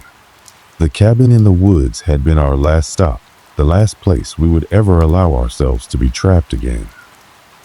We had left, but the truth was, we had no idea what had followed us into the night. In the weeks that followed, the memories of the cabin haunted us all. The others tried to move on, returning to their daily lives as if nothing had happened, but for me, it was different. I couldn't forget. Every time I closed my eyes, I saw the figure, the hollow eyes, the slow, deliberate movements. I heard the whispers in my dreams, low and insistent, as if they were still reaching for me. The others claimed they were fine, that the experience hadn't left the same mark on them. But I saw the fear in their eyes when they looked at me. They were just as shaken, just as unsettled. We never spoke about it again. None of us dared to mention the cabin or the figure that had come for us that night. But the land, the woods, they were always there, a dark reminder of what we had endured. The closer we got to the area, the more the memories resurfaced like a rising tide. It was as though the very earth had been infected with whatever malevolent force had lived in that cabin. And so, life moved on. But as I sit here now, writing this, I can't shake the feeling that it's not over. It's never over. The thing in the cabin, the thing in the woods, is still waiting for us. And one day, we might have to face it again. But for now, all I can do is try to forget, and hope that whatever was watching us that night stays in the dark where it belongs. It's been months since we left the cabin behind, but I find myself waking up in the middle of the night, drenched in sweat, heart pounding in my chest. The dream comes back every so often, the images as clear as if they happened just hours ago. The cabin in the woods, the figure in the doorway, the cold grip of fear that locked us in place. No matter how hard I try to push it away, the memory lingers. The woods, the way the trees whispered in the wind, the strange energy in the air, all of it. There are nights when I feel as if the darkness is closing in around me again, as if that presence, that thing, is still out there, waiting. But I know better now. I tried to go back to normal life after we fled the cabin. The others did too. But life's never quite the same after something like that. We all act like it's behind us, like the worst is over. We talk about our experiences in hushed tones, as if speaking too loudly will bring it all crashing back. It's an unspoken understanding that we won't mention it, none of us will. The unease is still there, the knowledge that something crossed into our world that night, something we don't fully understand. Over time, I came to realize that the cabin wasn't just haunted by whatever we saw in that doorway. No, it was more than that. It was as if the place itself held on to something dark, something that had been festering for years. I've learned that there are places in this world where time doesn't pass like it should, where the land itself carries an energy, a memory that refuses to let go. I'll never forget the look in Jake's eyes when he asked me if we were being followed. He didn't need to say anything more. I could feel it too. The weight in the air that didn't belong, the sense that we weren't alone, not just in the cabin, but in the woods, in the very earth itself. I've driven past those woods a few times since then, on my way to visit family or run errands. Every time, my gaze drifts to the tree line, the familiar shape of the forest still standing strong, the branches swaying in the wind. There's nothing there that I can see, nothing that would tell you anything's wrong.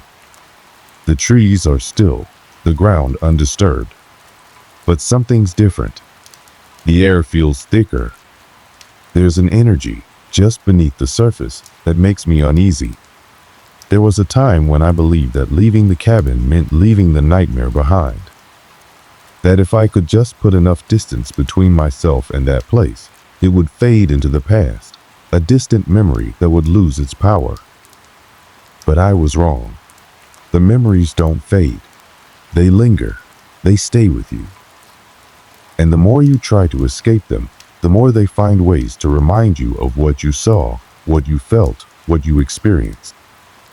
Some of us have tried to reach out to each other after that night, to talk, to share our thoughts, but the truth is, we don't talk about it anymore. I don't know if it's because we're all still too scared, or because we've each convinced ourselves that nothing happened. We pretend it was just a bad dream, a series of strange coincidences. But I can't shake the feeling that there's more to it than that. I haven't heard from Emma or Jake in a while. We all went our separate ways after the cabin, each of us trying to reclaim some sense of normalcy. But I know deep down, we all carry the same question. What was that thing? What was it that we encountered in that cabin? I wonder sometimes if the land itself knew what we had done, if it knew we were trespassing in a place we shouldn't have been. The idea that we were never meant to find that cabin, that it was waiting for us all along, has haunted me. I can't escape the thought that maybe the cabin, or whatever dwelled in it, had been waiting for someone like us to cross its threshold. Maybe we were meant to discover it, to face it head on. I don't know. I'll never truly know. But one thing I've learned from all of this is that some things are better left unexplored. Some places are meant to stay forgotten. As I sit here, writing this final reflection, I can't help but wonder about the stories we'll tell, the ones that get passed down from generation to generation. The woods will continue to stand, the cabin will remain hidden in the trees, and the memories will fade, but the forest will still remember. It will still hold on to whatever dark thing we uncovered. It's a strange feeling, knowing that some questions will never have answers. Maybe that's the scariest part of all. The not knowing. The uncertainty of what's out there, waiting. But what I've come to realize is that sometimes you have to leave things behind. Some memories need to stay buried, and some places are meant to remain in the dark. So, I'll live with that truth, knowing that some things are better left untouched. As I close the book on this chapter, I can't help but feel a weight lift from my shoulders. The worst is behind us, but I'll never forget what I saw, what we all saw. The cabin in the woods is a place we'll never go back to, no matter what. And maybe, just maybe, that's the best decision we could have ever made. It all started on an ordinary weekend, with nothing unusual on the horizon. I was just a regular person, working a 9-to-5 job, living a life filled with mundane routines. Weekdays were spent rushing through traffic, staring at screens, and tackling tasks that seemed to drag on forever. But weekends were the escape. Those precious 2 days where everything felt possible, and there was room for adventure. And that's exactly what I thought was in store for me when my friends and I decided to take a road trip one Friday afternoon. My friends and I, there were 4 of us, had known each other for years. We had grown up together in the same small town, and even though life had pulled us in different directions, we made it a point to get together whenever we could. There was Jake, the spontaneous one with a constant smile, and who could always be counted on for a laugh. Then there was Olivia, practical and grounded, the one who made sure we didn't go off the rails too much. There was Alex, the quiet one, always listening, but when he spoke, it was with a level of wisdom far beyond his years. And then there was me, always up for whatever crazy idea we could dream up. We had taken plenty of trips over the years, but this time, it was supposed to be something different, a break from everything. The plan was simple enough. We had all the essentials, a packed cooler, snacks, a playlist filled with our favorite tunes, and the kind of carefree attitude that only comes when the road stretches out ahead of you with no specific destination in mind. We were going to take a scenic route through the mountains, exploring winding roads and stopping at small towns along the way. It was meant to be a weekend getaway, filled with memories that we would all laugh about for years. The sun hung low in the sky as we piled into the car and pulled out of town. The air was crisp, with a soft breeze that fluttered through the open windows. The drive was peaceful, the kind of peace that only nature can offer. Fields stretched out on either side, dotted with cows grazing lazily, their presence a reminder of how small and quiet the world could be outside of the city. We were in no rush, taking our time, chatting and laughing as we drove through the countryside. We had driven for hours, and as the day turned to night, a quiet excitement began to take over. The streetlights began to fade, and we were surrounded by nothing but the dark silhouette of trees, the occasional farmhouse, and the moon casting long shadows across the road. It felt like we were entering a different world, far removed from the noise and chaos of our daily lives. There was something about being on a road that stretched endlessly into the unknown that made it feel like we could do anything. That was the kind of mood we were in when we first noticed something odd. We were on a small rural road, the kind that doesn't show up on many maps, when the atmosphere began to change. It wasn't anything obvious at first, just a subtle shift. The night air grew colder, and the familiar hum of the tires against the asphalt started to feel a little louder, almost unnaturally so. But that was just the beginning. As we approached a curve in the road, something caught my eye there. In the distance was a shadow moving alongside us. It was just outside the reach of the headlights, but I could swear I saw something, or someone, pacing along the edge of the road. I pointed it out to Olivia, who was sitting in the passenger seat. "Did you see that?" I asked, my voice sounding quieter than I intended. Olivia glanced over, her brow furrowing as she squinted into the darkness. "What do you mean?" "There," I said, pointing towards the shadow. It looked like someone was walking along the road. Jake, who had been driving, glanced into the rearview mirror, but said nothing. Alex, sitting in the back seat, didn't seem to react, but I could feel a strange tension in the air. For a few seconds, everything felt still. No one said anything. And then, just as quickly as it appeared, the shadow was gone. The road was empty once again, but I couldn't shake the feeling that something was wrong.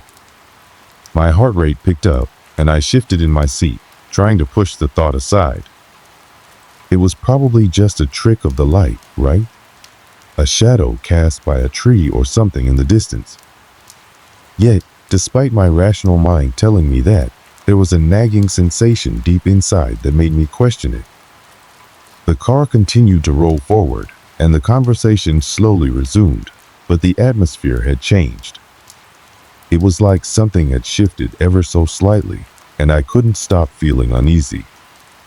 "Let's pull over soon," Jake suggested, breaking the silence. "We should grab some coffee before we head into the mountains." It was a simple suggestion, but in that moment, the idea of stopping anywhere seemed a little unsettling. Nevertheless, we kept driving, hoping the feeling would pass. But deep down, I couldn't ignore the fact that something felt off. Something that was more than just an overactive imagination. We continued down the winding road, the trees growing denser on either side, and the air growing colder with every mile. The feeling of unease that had settled into my chest didn't dissipate. If anything, it only grew stronger, like a dark cloud hanging overhead. Despite the silence that had overtaken us, I could hear the hum of the tires against the asphalt, almost too loud in the otherwise quiet night. The further we drove, the more I couldn't shake the feeling that something was watching us. I kept glancing out of the windows, half expecting to see a figure standing by the side of the road, waiting for us to pass. But there was nothing, just the quiet, peaceful landscape, the occasional flash of a distant house, and the creeping shadows that seemed to move with us. We had been driving for a while when Jake suggested stopping for gas. "I need to stretch my legs anyway," he said, his voice light as if nothing were wrong. "Let's find a station before we head into the hills." It made sense. We had been on the road for hours, and a break was exactly what we needed. As we continued driving, we spotted a small, weathered gas station up ahead. It seemed out of place in the vast emptiness surrounding it, a lonely stop, sitting at the edge of the world. The flickering lights above the pumps seemed like the only sign of life in the area. We pulled in and parked. The station was eerily quiet, with no other cars in sight.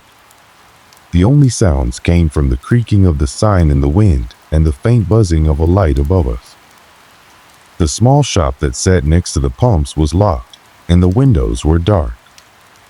A single light above the door cast a faint glow, but it was barely enough to illuminate the dust on the ground. It was almost as if the place had been abandoned for years, but the gas pumps still worked. "Anyone else get the feeling we're not supposed to be here?" Olivia said, her voice breaking the quiet as she stepped out of the car. She had that look in her eyes, the one that told me she was just as unsettled as I was. I nodded but didn't say anything. The air felt thick here, heavier than it had been earlier on the road. It was as though the land itself was holding its breath, waiting for something to happen. "Let's just get what we need and get out of here," Alex said, his usual calm demeanor a little less steady than usual. He wasn't one to be easily rattled, but there was something in his voice now that hinted at his discomfort. We walked toward the pump, and I could feel the weight of the silence pressing down on me. The only sound was the rhythmic squeak of the door as Jake opened the gas cap. I could sense a shift in the air, a tension that wasn't there before. I started to feel like the walls of the world were closing in on us, like we were trapped in this lonely, desolate place with nowhere to go. It wasn't until we were filling up the tank that I saw something moving out of the corner of my eye. At first, I thought it was just a trick of the light or my mind playing tricks on me. But then it happened again, and this time I was sure. There, across the lot, near the small woods that bordered the station, I saw a figure tall, dark, and standing perfectly still. It wasn't a person, not exactly. It was more like a shadow, too tall, too thin, with its limbs too long and unnatural. It seemed to be watching us, though it was too far away to tell for sure.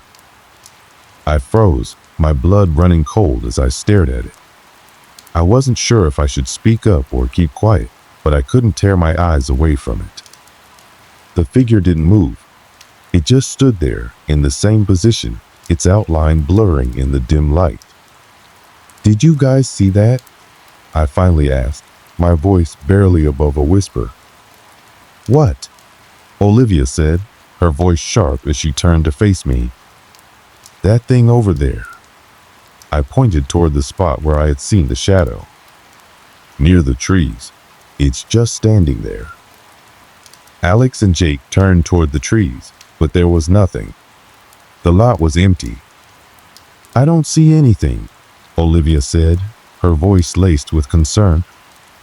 "I swear it was there," I said, my heart beating faster. I felt the hair on the back of my neck stand up. Something wasn't right, and my instincts were screaming at me to leave. It was like a shadow, but not, just standing there.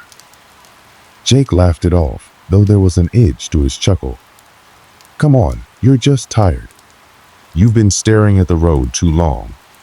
But even as he said it, his eyes darted to the trees, as if he, too, wasn't completely convinced. I tried to shake it off, but the nagging sense that something was wrong wouldn't go away. We finished filling the tank in silence, the mood noticeably heavier. As we got back into the car, I couldn't help but glance at the trees again. Nothing. It was just an ordinary patch of woods, with the moonlight filtering through the branches. But for some reason, it didn't feel ordinary anymore. "Let's get going," Alex said, his voice quiet as he settled into the back seat. As Jake pulled out of the lot and back onto the road, I felt a sense of relief wash over me. We were leaving that place behind, and with it, whatever strange presence seemed to hang in the air. But even as the gas station faded into the distance, I couldn't shake the feeling that we were being followed. The drive resumed, but the tension in the car didn't lift. Olivia, who had been the most vocal earlier, was now silent, her gaze fixed out of the window. Jake kept glancing in the rearview mirror, his grip on the wheel tightening with each passing mile. And Alex, who had been calm through most of it, looked distant, his eyes scanning the darkened landscape with an intensity I had never seen before. It wasn't long before the next strange thing happened. We had just passed a narrow stretch of road, surrounded by dense trees on either side, when the radio began to act up. At first, it was just a brief crackle, like static. But then it intensified, the noise growing louder, distorted, until it filled the car with a screeching sound. The lights flickered for a split second, and the engine sputtered, almost like it was losing power. For a moment, The entire world outside seemed to stop moving. The trees, the road, the stars above it all felt frozen. "Something's wrong with the car," Jake said, his voice tight. "I'll check it out," Alex offered, his tone serious as he looked over at the dashboard. I could feel the weight of the silence in the car as Alex fiddled with the radio. The static continued, but nothing seemed to fix it. Finally, Jake hit the dial and the noise stopped. But it wasn't over. The lights flickered again. This time, the headlights dimmed to nearly nothing before returning to full brightness. The car seemed to lurch forward, as if something unseen had just nudged it. "I think we need to stop and take a look at this," Jake muttered, pulling the car over to the side of the road. As we stepped out of the car, the cool air hit me, and for a moment, I felt like I could breathe again. I walked to the front of the car with Alex, who was checking the hood. The engine was hot, but there was no sign of anything physically wrong with it. "It's fine," Alex said, after a few minutes of poking around. "No problems." But something about it didn't sit right with me. There was this creeping feeling, like the world around us was starting to warp, little by little. And in the distance, in the shadow of the trees, I thought I saw it again. The figure. But this time, it wasn't standing still. It was moving closer. We stood frozen on the side of the road, the figure in the distance no longer an illusion. It was moving, its tall, distorted shape gliding through the shadows like a wisp of smoke caught in the winds. My pulse quickened, and every nerve in my body screamed for me to jump back into the car, lock the doors, and drive off. But instead, we all stood there, staring. "Jake," I whispered, my voice tight. "Do you see that?" Jake's eyes followed my gaze, but his face was unreadable. I could hear his breath quicken as the figure drew closer, its form becoming more defined with each passing second. But the strangest part was that it didn't make a sound. No rustling of leaves, no crunch of gravel beneath its feet, just absolute silence. It moved with unnatural fluidity, its long limbs bending at odd angles, like it was being drawn toward us by an unseen force. Alex, always the level-headed one, was the first to speak, but even his voice sounded shaken. "It's not real. It's just a trick of the light. We've been on the road too long. We're all tired." But I wasn't sure anymore. That thing, it wasn't human. I could feel it in my gut, that deep, primal fear that told me to run. But before I could say anything, Olivia stepped forward, her face pale, her eyes wide with terror. "Do you hear it?" she asked, her voice barely audible. "That sound?" I listened closely, straining to catch any hint of what she meant. The night had been dead quiet, no animals, no wind, nothing. But then, like a whisper on the edge of hearing, I caught it. A soft, rhythmic tapping. It was distant at first, barely more than a rustle in the trees. But it grew louder with each passing second, until it was a persistent, eerie sound that seemed to be circling us. The tapping, like footsteps, was growing closer. "Let's go," I said, turning to the car. Now, but before we could move, the figure was right there, standing at the edge of the trees, just a few yards away. My heart nearly stopped. The sight of it was enough to paralyze me with fear. It was as if the thing was studying us, its featureless face turned toward us, but its eyes, if it even had any, were hidden in the darkness. The air around it felt colder, thicker, like it was sucking all the warmth out of the world. We scrambled back into the car, the sound of our frantic footsteps drowning out the tapping. Jake slammed the door shut, his hands trembling as he started the engine. For a moment, the car didn't move. It was like something invisible was holding us there, forcing us to stay. "Jake, please," Olivia whispered, her voice cracking. "Drive." Finally, the car lurched forward, and we were speeding down the road again, but the tapping followed us. It was subtle at first, just a faint echo in the background. But it didn't take long for us to realize that the strange sound was coming from the car itself. Not outside, but from within. "Did anyone else hear that?"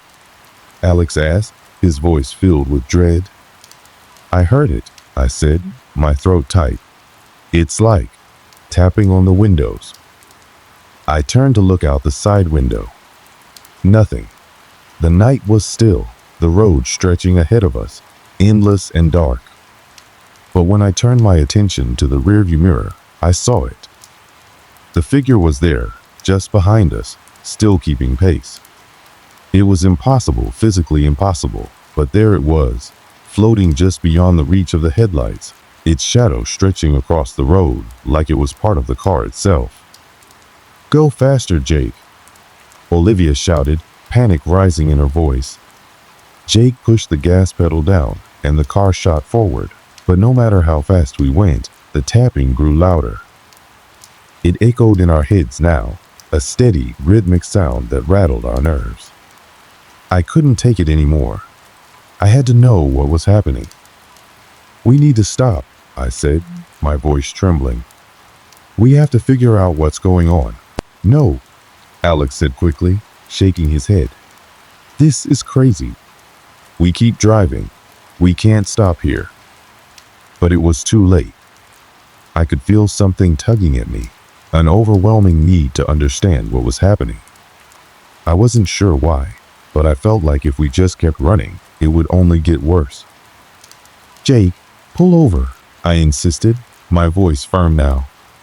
He hesitated, his knuckles white on the wheel, but after a moment, he swerved to the side of the road.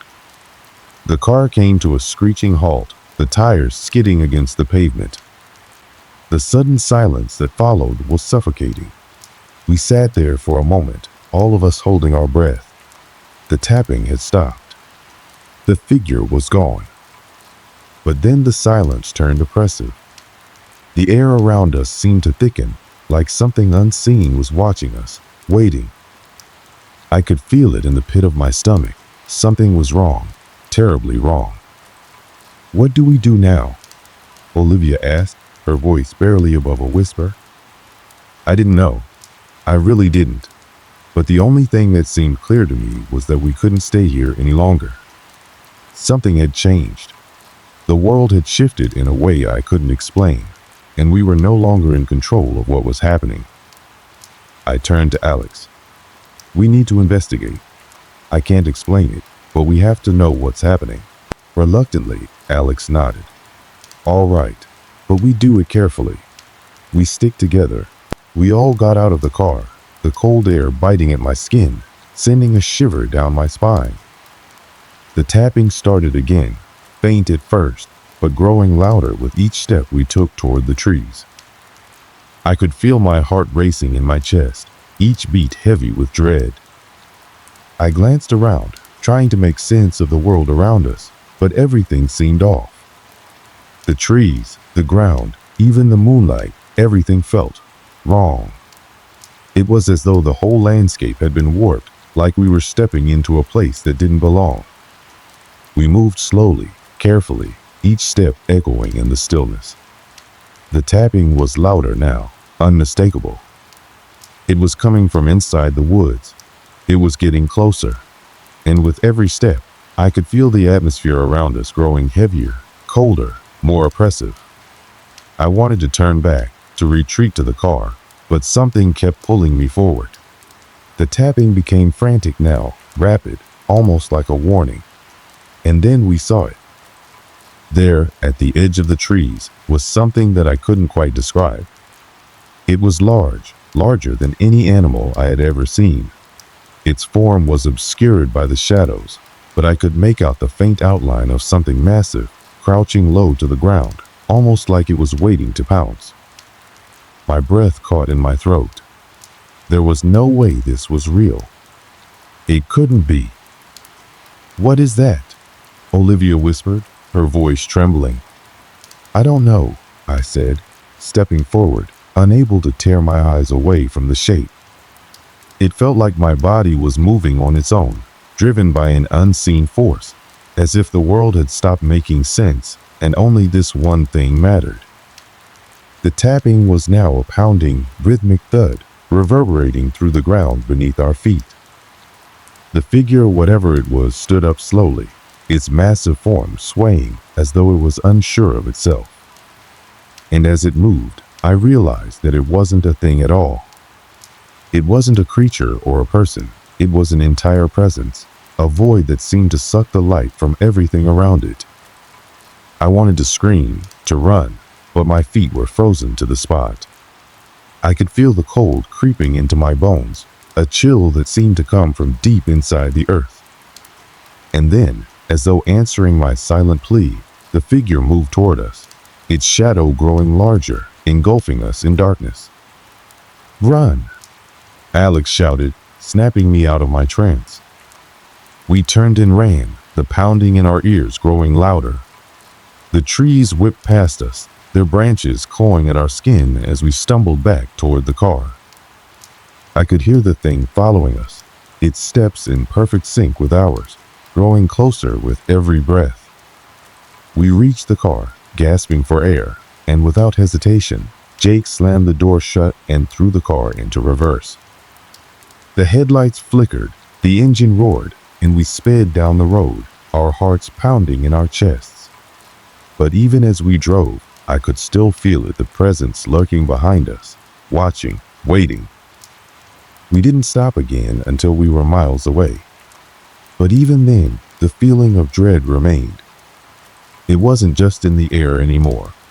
It was in me, in all of us. We had ventured into something we didn't understand, and we couldn't shake the feeling that we were now part of whatever this place had to offer.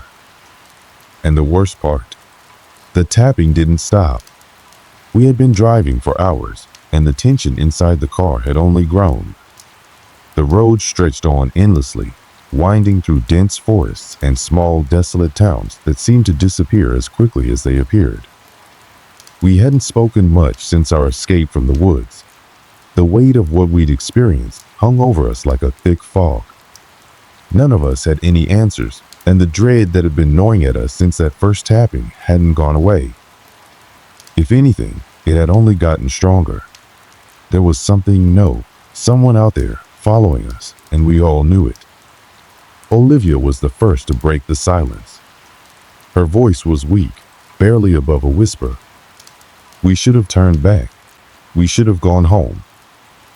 I glanced at her from the rearview mirror.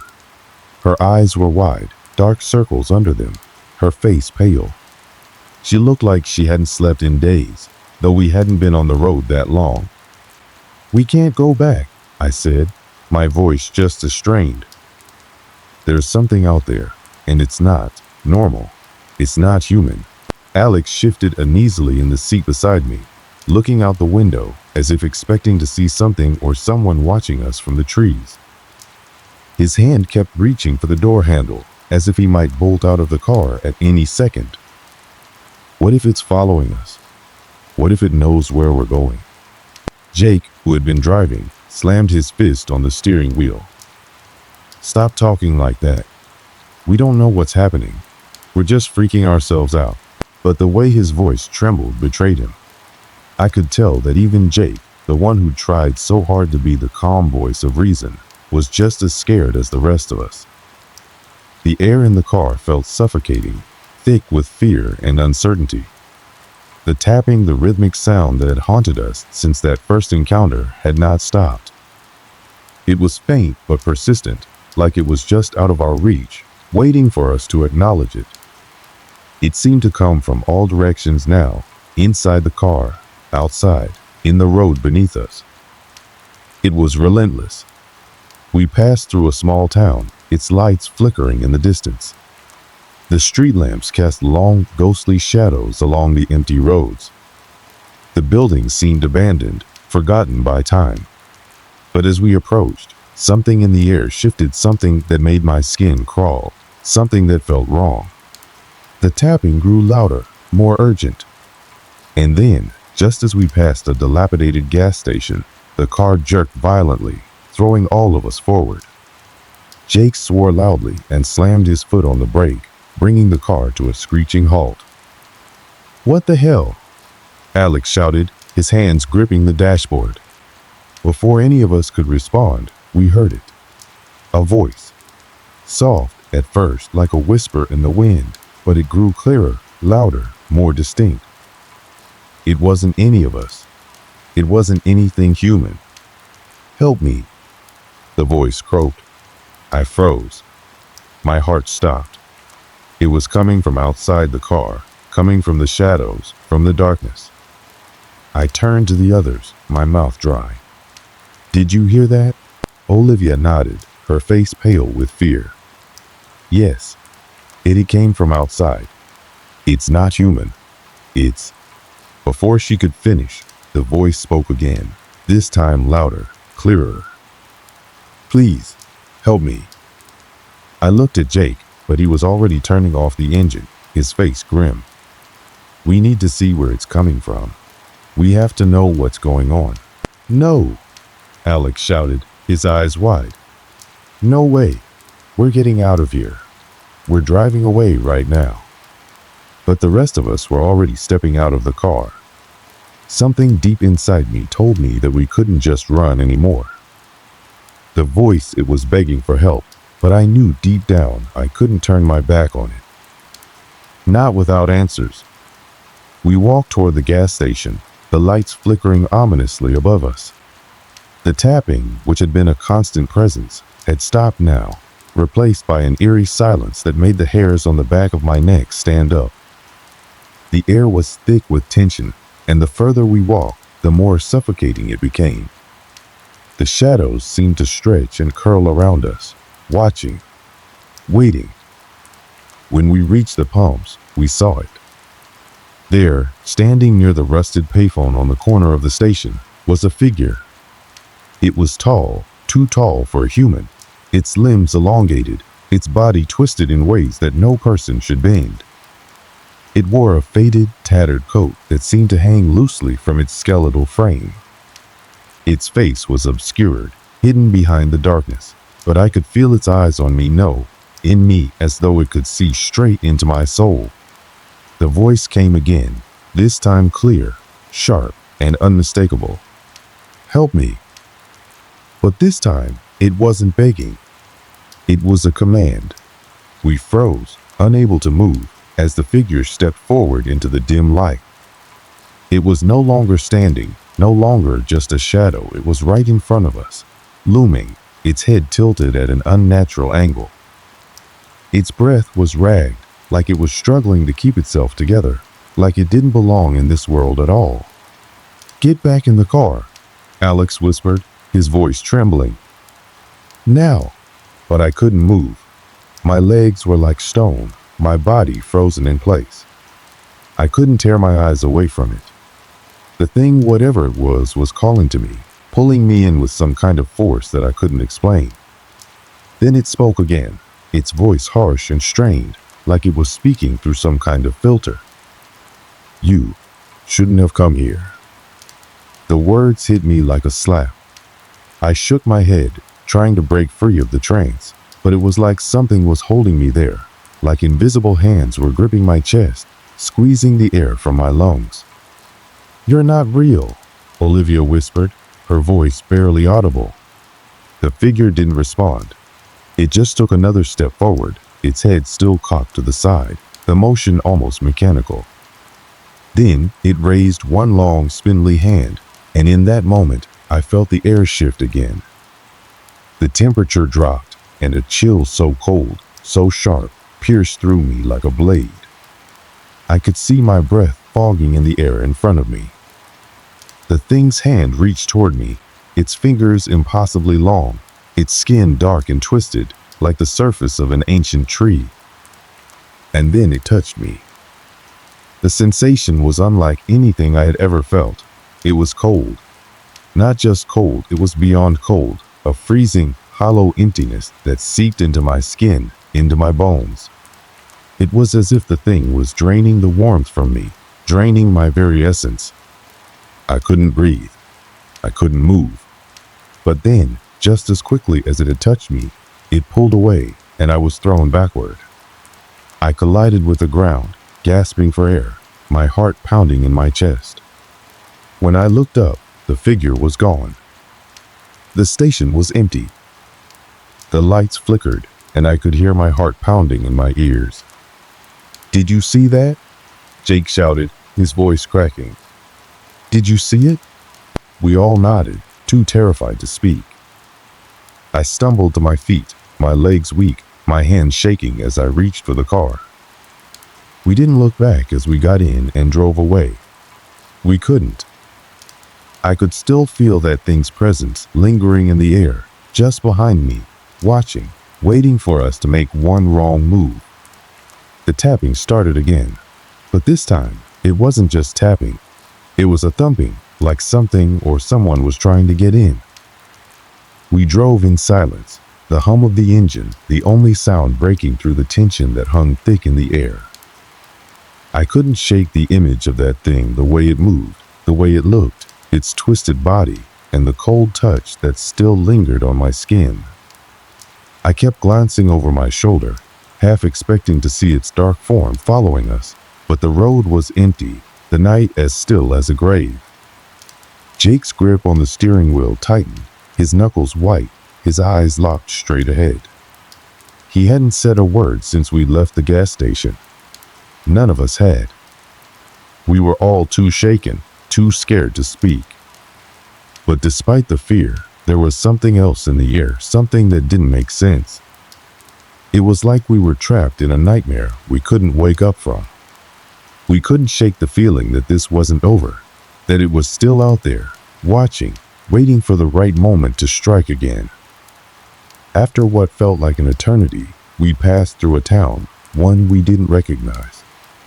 The lights on the streets were dim, the buildings looked abandoned. We didn't stop, didn't even slow down. We just kept driving, hoping that if we kept moving, we'd outrun whatever it was that was chasing us. Olivia finally spoke, her voice barely above a whisper. "What do we do now?" I glanced at her, seeing the fear in her eyes. Her face was pale, her eyes red from lack of sleep, and her hands were trembling. The same fear gripped me. What were we supposed to do? How could we just go back to normal after everything that had happened? Jake broke the silence, his voice strained. "We need to get out of here. We need to leave this place. It's not safe." His words hit me harder than I expected. It wasn't just the words themselves, but the way he said them, like he'd already given up on finding a way out. Like he was convinced there was no escape from whatever was hunting us. "We can't keep running," I said, my voice shaking. "There has to be a reason this is happening. We can't just keep running forever." "But what if running is the only thing that's going to keep us alive?" Alex shot back, his voice tight with fear. "What if we stay and it gets worse? What if—" "We have to know," I interrupted, more to myself than anyone else. "We have to know what this is. We can't just—" The sound of the tapping came again, so loud, so forceful, that it drowned out everything else. It was like it was coming from inside the car, vibrating through the seats, rattling my bones. I looked at Jake, who was sweating, his face pale as he gripped the wheel harder. "Jake," I said, my voice shaking. "Stop the car." He didn't respond, but I could see the conflict in his eyes, the struggle to make sense of everything that had happened. He was just as scared as we were. "Jake, pull over," I said again, louder this time. Yes. Finally, he did, pulling over to the side of the road. The car came to a stop with a soft screech of tires, and the sudden silence felt deafening. The tapping had stopped, but the air felt charged, as if the tension had built up to a breaking point. We sat there for a moment, not knowing what to do next. None of us spoke. The road stretched out before us, dark and empty. There were no lights in sight, no sign of life. We were completely alone. Then Olivia turned to me, her face pale and strained. What if? What if we were never supposed to make it out? What if we were meant to stay there, in that place? Her words sent a chill down my spine. What if she was right? What if we had been brought here for a reason?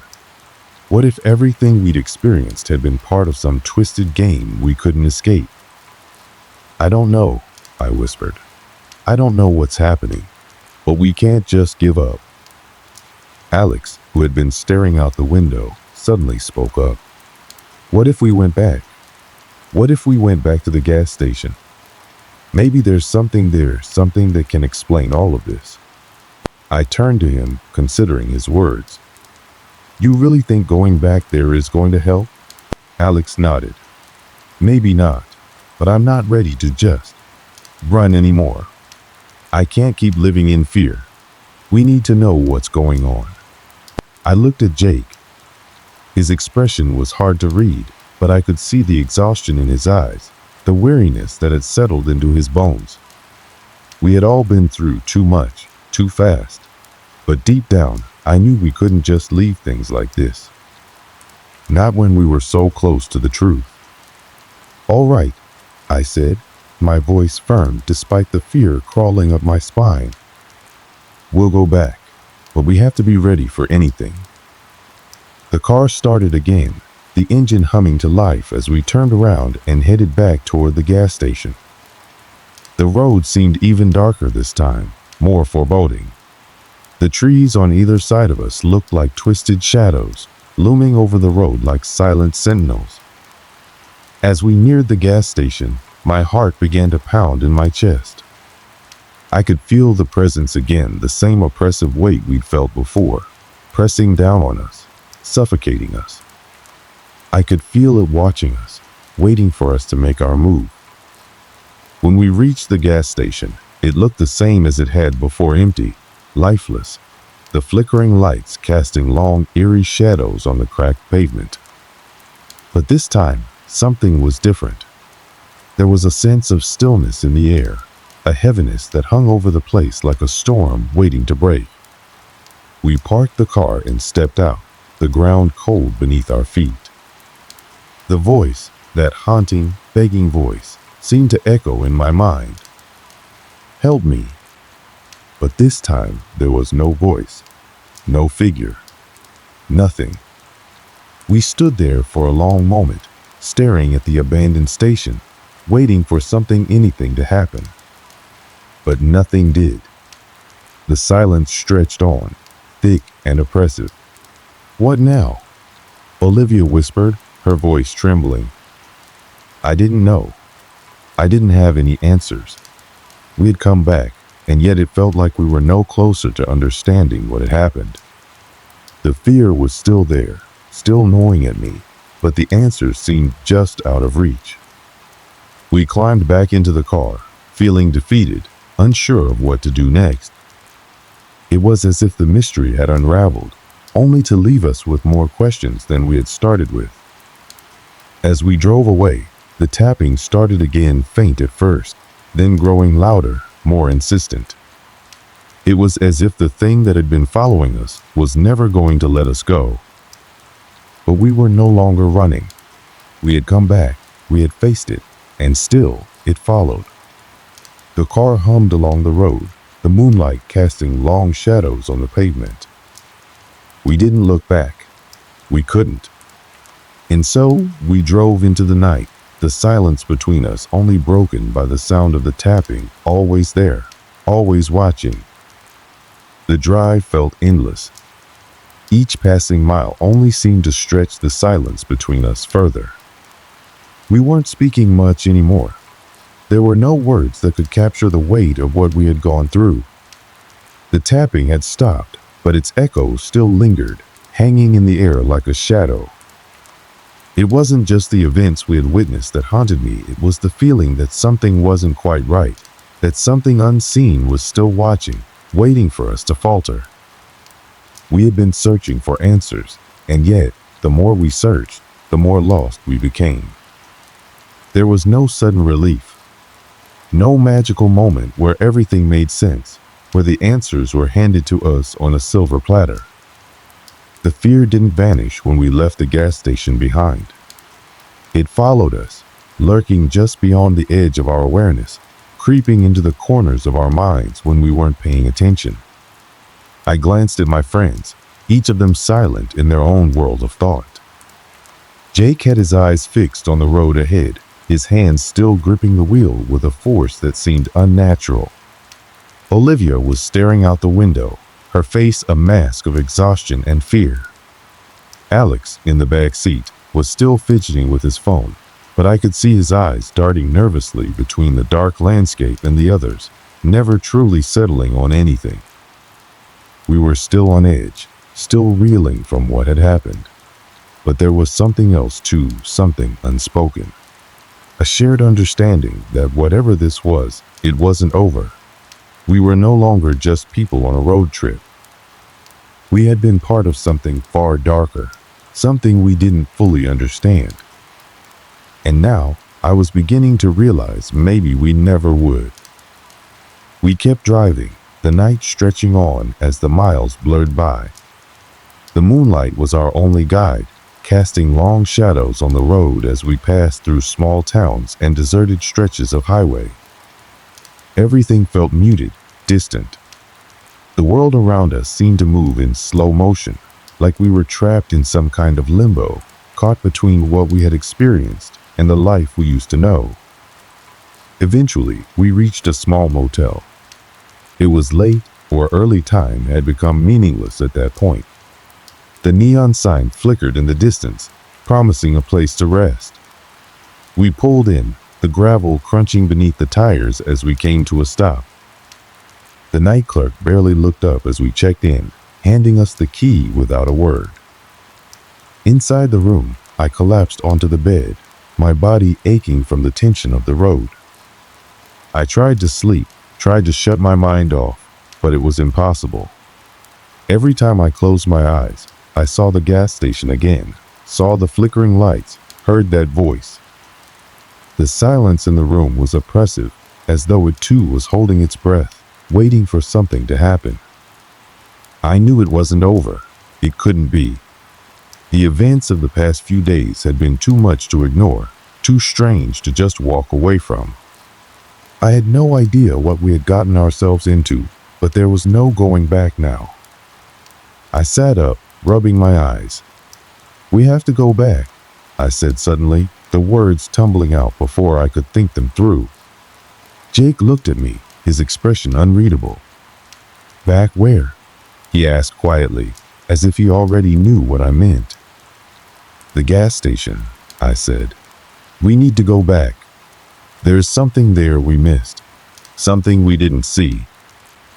Jake ran a hand through his hair, his jaw tightening. "We've already been through that. There's nothing there."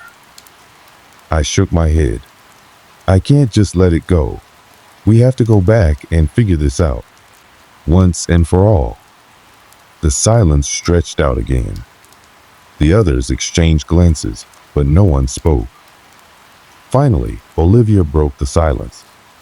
"I don't think we're supposed to know what happened," she said, her voice barely above a whisper. "I think whatever we saw, whatever we felt, it wasn't meant for us. Maybe some things aren't meant to be understood." Her words hung in the air like a thick fog. They didn't offer any comfort. In fact, they made the fear grow even deeper, settling in my chest like a stone. If we weren't meant to understand, then what was the point? Were we just supposed to go on living with this, haunted by something we couldn't explain? I didn't know.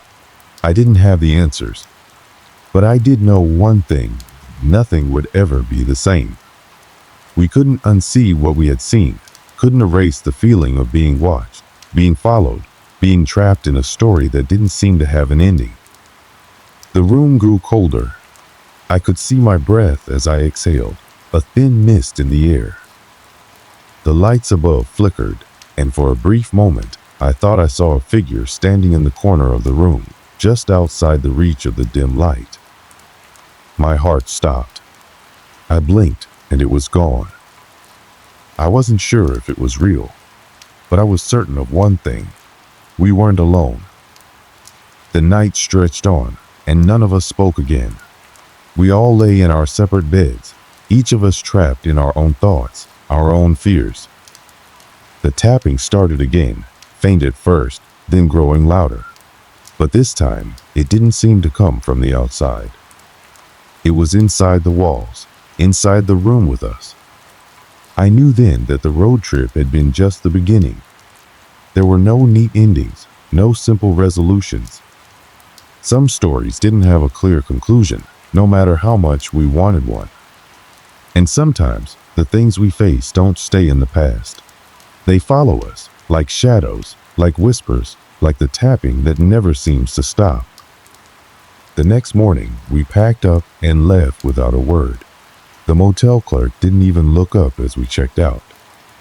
The day felt colder than it had the night before, and the air outside seemed charged, like a storm was just waiting to break. We didn't talk about what happened after we left. We didn't need to. We knew what we had seen, what we had felt, and somehow that was enough. The road stretched out before us, endless and unchanging. We didn't look back, but I knew deep down that whatever we had faced wasn't finished with us. It was still out there, waiting for the right moment. And I wondered, would we ever escape it? As we drove, the miles rolled by, but the fear remained. The memory of what we had experienced on that road trip lingered, following us like a ghost. And every now and then, when the wind would howl or the night would fall silent, I'd swear I could hear that tapping again, as if it had never really gone away. Maybe some roads are meant to lead us somewhere we can never fully escape. And maybe, just maybe, some stories never truly end. I want to share something that happened to me not too long ago. It's the kind of experience that leaves a permanent mark on your memory, a mix of dread and fascination that makes you question everything you thought you knew about the world around you. It was just another Tuesday evening. I had just started a new job in an office building downtown. The building itself was nothing special, at least not on the surface. A standard corporate tower with glass-paneled walls and a lobby that smelled faintly of lemon-scented cleaning products. It was the kind of place you wouldn't glance twice at as you walked by. But as I came to learn, looks can be deceiving. My daily routine was as predictable as it gets. I would wake up, shower, and grab my usual coffee from the cafe down the street, a small place run by a quiet man who always seemed to know when I needed an extra shot of espresso. Then, I'd walk 2 blocks to the office, nod at the receptionist, and cram myself into the elevator with a dozen other half-awake employees. The elevator itself was old, really old. Its wood-paneled walls were scratched and worn, and the buttons had clearly seen decades of use. There was something unsettling about it, but no one ever said anything. We all just rode it up and down as though it were nothing more than a tool, which, in a way, it was. My floor was the 7th. Every morning, I'd hit that worn-out button and wait for the slight lurch as the elevator started moving. Most days, there were a few of us in there. A middle-aged man in a gray suit who was always glued to his phone, a young woman in scrubs who worked at the clinic on the 5th floor, and an older woman carrying a tote bag that always smelled faintly of lavender. We were strangers united by a shared destination, existing together for just a few seconds each day before scattering like leaves in the wind. It wasn't until a few weeks in that I started noticing something off. It wasn't dramatic or in your face, nothing like you'd see in a horror movie. It was subtle, like a faint whisper at the edge of your hearing that you can't quite place. One evening, I stayed late to finish up a project. The office was quiet, too quiet. By the time I packed up and headed to the elevator, the halls were empty, and the faint hum of the fluorescent lights was the only sound. I pressed the call button, and the doors creaked open almost immediately. For the first time, I realized I was alone. Normally, the elevator was packed with people, but that night, it was just me. I stepped inside and hit the button for the lobby. The doors closed with their usual groan, and the elevator began its descent. It should have been a simple ride, one floor after another, until I reached the ground. But as I stood there, staring at the faded numbers lighting up one by one, I felt a sudden, inexplicable sense of unease. That's where it all started. Just a simple elevator ride, alone in a building that should have been empty. At least, that's what I thought. The ride to the lobby that evening started like any other, smooth, quiet, and predictable. As I leaned against the back wall, my bag slung over one shoulder, I watched the floor numbers light up in their faded orange glow. 7, 6, 5. The faint mechanical hum of the elevator was the only sound, steady and rhythmic, like the heartbeat of the building itself. But then, somewhere between the fourth and third floors, the elevator jolted not a violent shake, but a sharp, unexpected stop that made my stomach flip. The hum of the machinery fell silent, leaving behind an eerie stillness. For a second, I thought it was a power outage.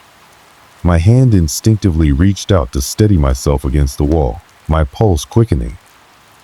I pressed the button for the lobby again, hoping it was just a glitch, but nothing happened. The elevator didn't budge. Great, I muttered under my breath, trying to keep my voice steady. I'd heard of people getting stuck in elevators before, but I never thought it would happen to me. I glanced at the panel, looking for the emergency button. As my finger hovered over it, the lights flickered just once, but enough to make my breath hitch. When the lights came back on, something felt different. It wasn't the kind of difference you could put your finger on, but more like a subtle shift in the air, as though the space around me had changed in some intangible way. The elevator felt colder too, though I told myself it was probably just my imagination. I pressed the emergency button and waited. Nothing, not even the usual crackle of a speaker coming to life. I hit it again, harder this time, and leaned in close, straining to hear any sign of a response. Still nothing. A knot of unease tightened in my chest. I reached for my phone, grateful that I'd remembered to charge it earlier. The screen lit up, and I quickly navigated to my contacts to call building maintenance. But before I could hit call, the faintest sound stopped me cold. It was soft, almost imperceptible at first, a low, distant murmur that seemed to come from everywhere and nowhere at once. I froze, phone in hand, and strained to listen. The sound grew louder, more distinct, until it became clear. Footsteps. They were faint but unmistakable, like someone pacing back and forth above me. My rational mind told me it was probably just a maintenance worker or a late-night janitor, but the rhythm of the steps was odd. They didn't match the hurried pace of someone with the jobs to do or the lazy shuffle of someone killing time. Instead, they were deliberate, slow, measured, and eerily consistent. I cleared my throat, more to break the oppressive silence than anything else.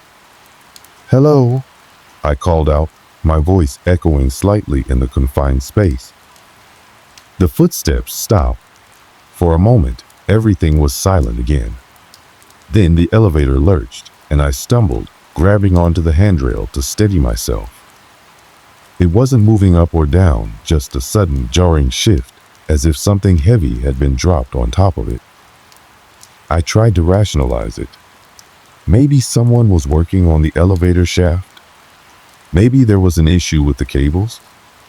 But as much as I tried to convince myself, the unease gnawing at my gut refused to subside. The lights flickered again, this time longer, plunging the elevator into near darkness.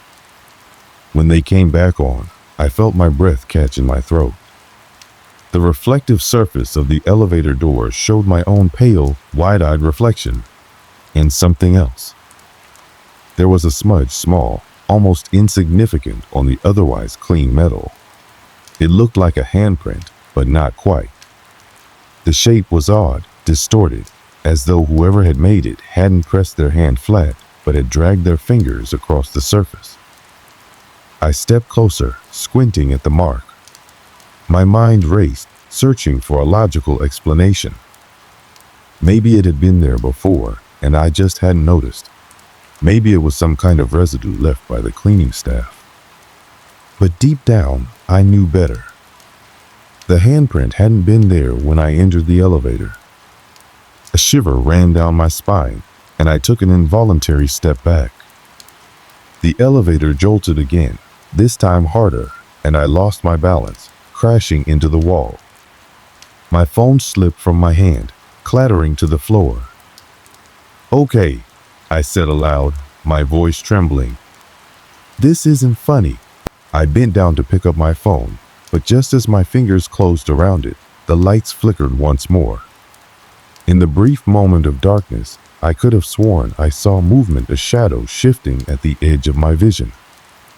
When the lights returned, the elevator was empty. Just me, the handprint, and a suffocating sense of dread that made the walls feel like they were closing in. I pressed the emergency button again, slamming it with the heel of my hand. Come on," I muttered, my voice rising in panic. But the button didn't respond, and the elevator remained still. I tried to steady my breathing, leaning against the wall as I weighed my options. I could wait and hope someone noticed I was missing, or I could try to pry open the doors and climb out. Neither option was particularly appealing, but staying put felt like the safest bet. At least, it did until the footsteps started again. This time, they were louder, closer, as though someone or something was pacing just outside the elevator doors. My pulse thundered in my ears as I stared at the scene where the doors met, half expecting them to slide open at any moment. "Hello," I called out again, my voice cracking. "Is someone there?" The footsteps stopped abruptly, and for a moment, I thought I was imagining things. But then came the whisper. It wasn't a voice, exactly more like a faint exhale, a breathy sound that barely registered over the pounding of my heart. It was so soft that I almost missed it, but the message was unmistakable. Not alone. I stumbled back, pressing myself against the wall as the whisper faded into silence. My hands trembled as I clutched my phone, my fingers fumbling to unlock it. I needed help. I needed to get out. But before I could make the call, the elevator jolted once more and began to move. The sudden motion threw me off balance, and I grabbed the handrail to steady myself. The floor numbers lit up again, 3, 2, 1, and the doors slid open with their usual groan. I stumbled out into the lobby, my legs shaky and my heart racing. The receptionist's desk was empty, and the faint hum of the fluorescent lights seemed louder than ever. I turned back to the elevator, half expecting it to close and move on as though nothing had happened. But the doors remained open, the interior bathed in an unsettling, flickering light. And then I saw a figure standing at the far end of the lobby, barely visible in the dim light. It didn't move, didn't make a sound, but I could feel its gaze locked on me, heavy and unrelenting. I didn't wait to find out what it wanted. Clutching my bag and phone, I bolted for the exit, my footsteps echoing in the empty space. The cool night air hit me like a slap to the face as I burst through the doors, my chest heaving with every ragged breath. I didn't look back. I couldn't. All I knew was that I needed to get as far away from that building as possible. When I finally made it home that night, I locked my door and double-checked it, my hands trembling as I twisted the lock. My apartment, my sanctuary, suddenly felt foreign. The faint hum of the fridge and the distant noise from the street outside should have been comforting, but instead they grated against my frayed nerves. Every sound, no matter how mundane, seemed amplified, an unintentional soundtrack to the lingering unease from the elevator. I spent the rest of the night pacing my small living room, unable to shake the image of that smudge on the elevator door or the shadowy figure in the lobby. Sleep was out of the question. Even with the lights on, every corner of the room seemed darker, heavier, as though the air itself was pressing down on me. The next morning, I chalked it up to exhaustion and a wildly overactive imagination. It had to be a mechanical malfunction, right? Maybe the stress of being trapped had messed with my head. But deep down, I wasn't convinced. The following day, I avoided the elevator. I left my apartment early, taking the stairs despite the 14th floor descent. My legs burned by the time I reached the ground, but the thought of stepping back into that elevator was unbearable. At work, I tried to bury myself in emails and meetings, but my mind kept drifting back to the previous night.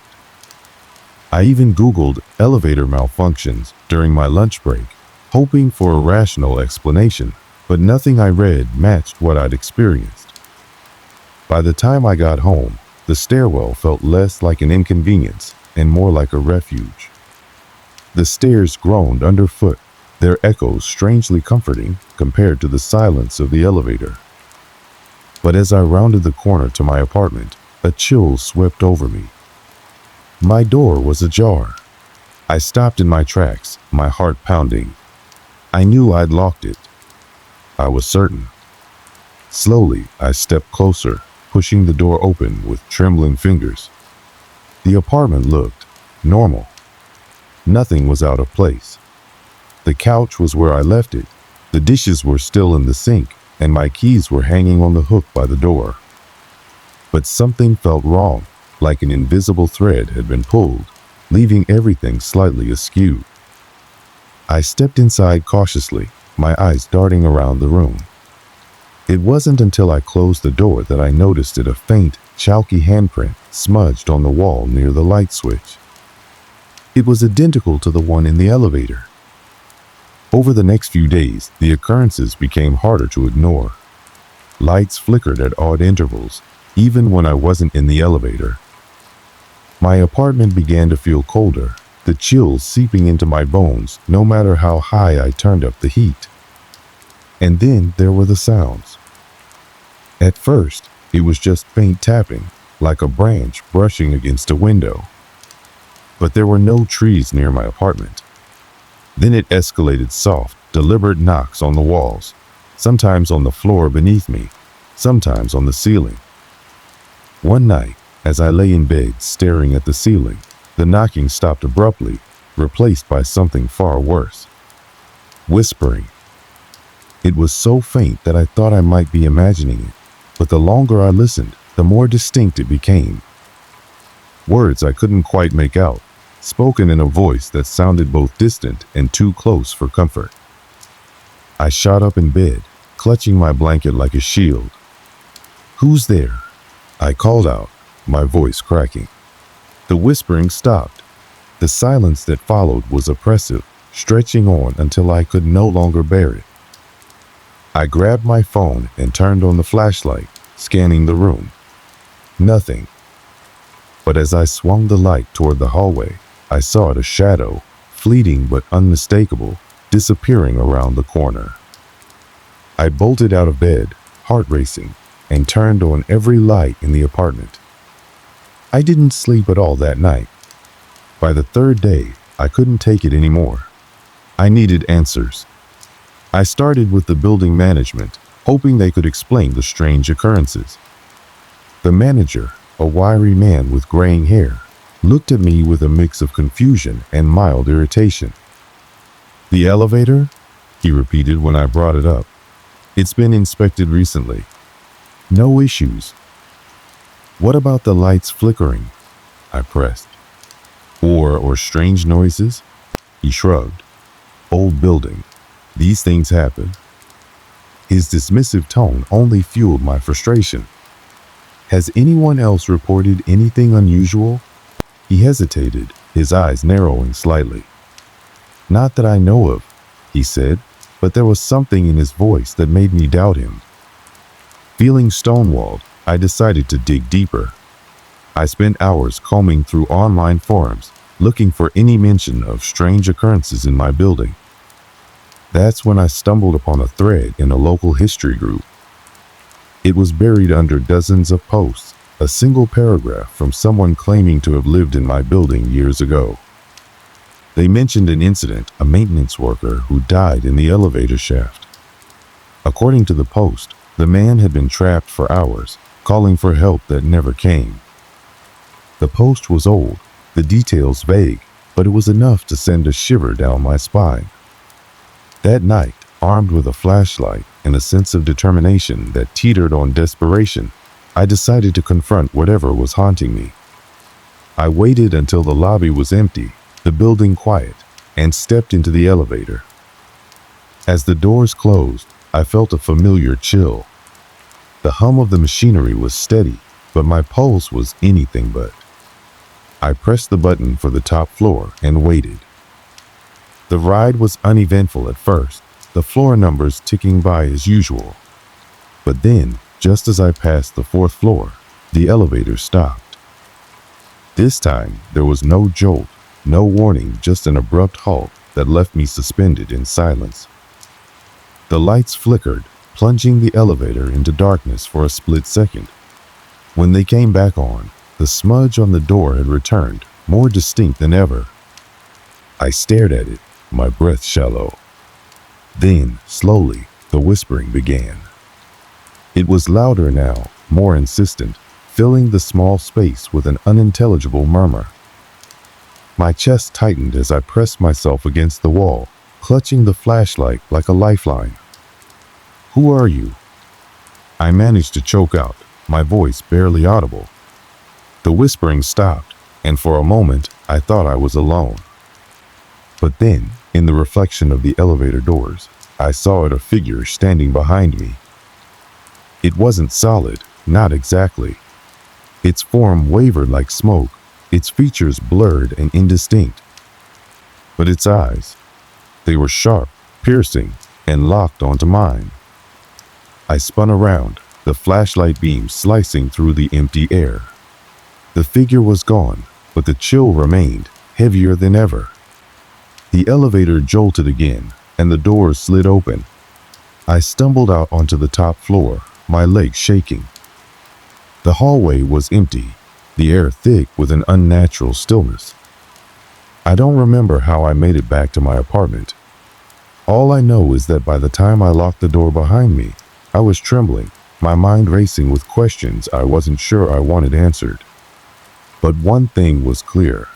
Whatever was happening wasn't over, and it wasn't going away. It was a Thursday night when I made the decision. I'd spent the day psyching myself up, reasoning and rationalizing until I convinced myself that I had to face it. Avoiding the elevator and brushing off the eerie occurrences had done nothing but heighten my anxiety. This time, I needed to go in with intention. Armed with a notepad, a flashlight, and my phone set to record, I stepped into the hallway. My heart raced as I approached the elevator, the silence of the corridor amplifying every creak and shuffle. The elevator doors gleamed under the dim hallway light, mocking me with their normalcy. With a shaking hand, I pressed the call button. The familiar ding echoed down the hallway, and the doors slid open. This time, I stepped inside without hesitation. The walls felt closer than they had before, the space more confined. The faint scent of metal and oil filled my nostrils, mingling with the stale air. I pressed the button for the basement, a place I'd never had a reason to visit before. The ride down was eerily smooth, the hum of the machinery the only sound. Floor numbers ticked by in glowing succession. 14, 13, 12. My fingers tightened around the flashlight as the tension built. Then, just as the elevator passed the 3rd floor, the hum stopped. The sudden silence was deafening. The lights flickered once, twice, before plunging me into complete darkness. I fumbled with the flashlight, my breath coming in shallow gasps as I clicked it on. The beam illuminated the smudge on the door it had returned, darker and more distinct than ever. This time, it wasn't just a handprint. The outline of fingers trailed downward, as though someone had dragged their hand across the surface. The elevator shuddered violently, and a low, guttural noise filled the space. It wasn't mechanical. It was organic, like a deep exhale from something alive. "Is someone there?" I called out, my voice trembling. The response was immediate and chilling. The whispering began again, louder and more coherent than before. It wasn't just one voice, it was several, overlapping and intertwining in a haunting symphony.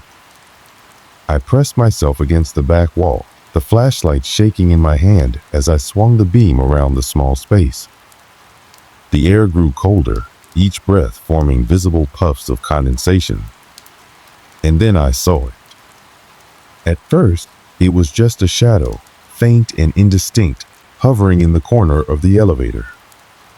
But as I stared, it began to take shape. A figure emerged, translucent yet unmistakably human. It was tall and gaunt, its features sharp and ghostly pale. Its eyes were hollow, dark voids that seemed to suck the light from the room. Its mouth moved, but no sound came out, at least, not from its lips. The whispers grew louder, echoing in the confined space until they were all I could hear. I tried to move, to press the emergency button or pry the doors open, but my body felt frozen. The figure stepped closer, its form wavering like smoke yet undeniably solid. "Why?" The word cut through the cacophony, clear and resonant. My voice caught in my throat. "Why what?" I managed to choke out. The figure raised a hand, its fingers impossibly long and bony, and pointed at me. "You didn't listen." The words hit me like a physical blow. "What do you mean?" I stammered, my mind racing. It didn't answer. Instead, it moved closer, its face inches from mine. The cold was unbearable now, seeping into my bones. My flashlight flickered and died, plunging us back into darkness. In the pitch black, I felt a hand cold and skeletal clasp my wrist. I screamed, yanking my arm away, but the grip was unyielding. The whispers had transformed into anguished wails, filling the space with a sound so raw and visceral that it made my ears ache. "Let me go," I cried, thrashing against the invisible force. The elevator jolted violently, the walls seeming to close in around me. I could feel my chest tightening, panic threatening to consume me. And then, just as suddenly as it began, everything stopped. The lights flickered back on, revealing an empty elevator. My wrist was red and throbbing where the hand had gripped me, but there was no one there. The elevator doors slid open with a soft ding, revealing the basement. I stumbled out, my legs shaky, and found myself in a dimly lit storage area. The air was thick with dust and the faint scent of mildew. Rows of lockers and old furniture cast long, distorted shadows under the single flickering light bulb. And then I saw it, a maintenance logbook lying open on a nearby table. I approached it cautiously, my heart still racing. The pages were yellowed with age, the handwriting jagged and hurried. One entry caught my eye. October 15, 1998. Elevator 2 malfunctioned again. Worker trapped inside for 3 hours. No response from dispatch. Found deceased upon retrieval. Cause of death, asphyxiation. My stomach dropped. The date matched the information I'd found online. The worker who died in the elevator. Was this who or what I'd encountered? The thought sent a chill down my spine. Before I could process what I'd read, the whispering began again, softer this time, but closer. I turned around, and there it was, the figure, standing in the center of the room. It didn't move, didn't speak. It simply stared, its hollow eyes boring into mine. "I'm sorry," I whispered, tears streaming down my face. "I didn't know." The figure tilted its head, the shadows around it seeming to waver. For a moment, I thought it might disappear. But then it raised its hand, pointing toward the elevator. A surge of panic coursed through me. "No," I said, backing away. "I can't." The lights flickered, and the figure stepped closer. Its mouth opened, but no sound came out. Instead, the walls began to vibrate, the low rumble growing louder until it was deafening. I had no choice. With trembling hands, I turned and ran back to the elevator. The doors closed behind me with a finality that felt like the sealing of a tomb. As the elevator ascended, I braced myself for another encounter. But this time, the ride was smooth, uneventful. When the doors opened onto my floor, I stepped out, my legs barely supporting me.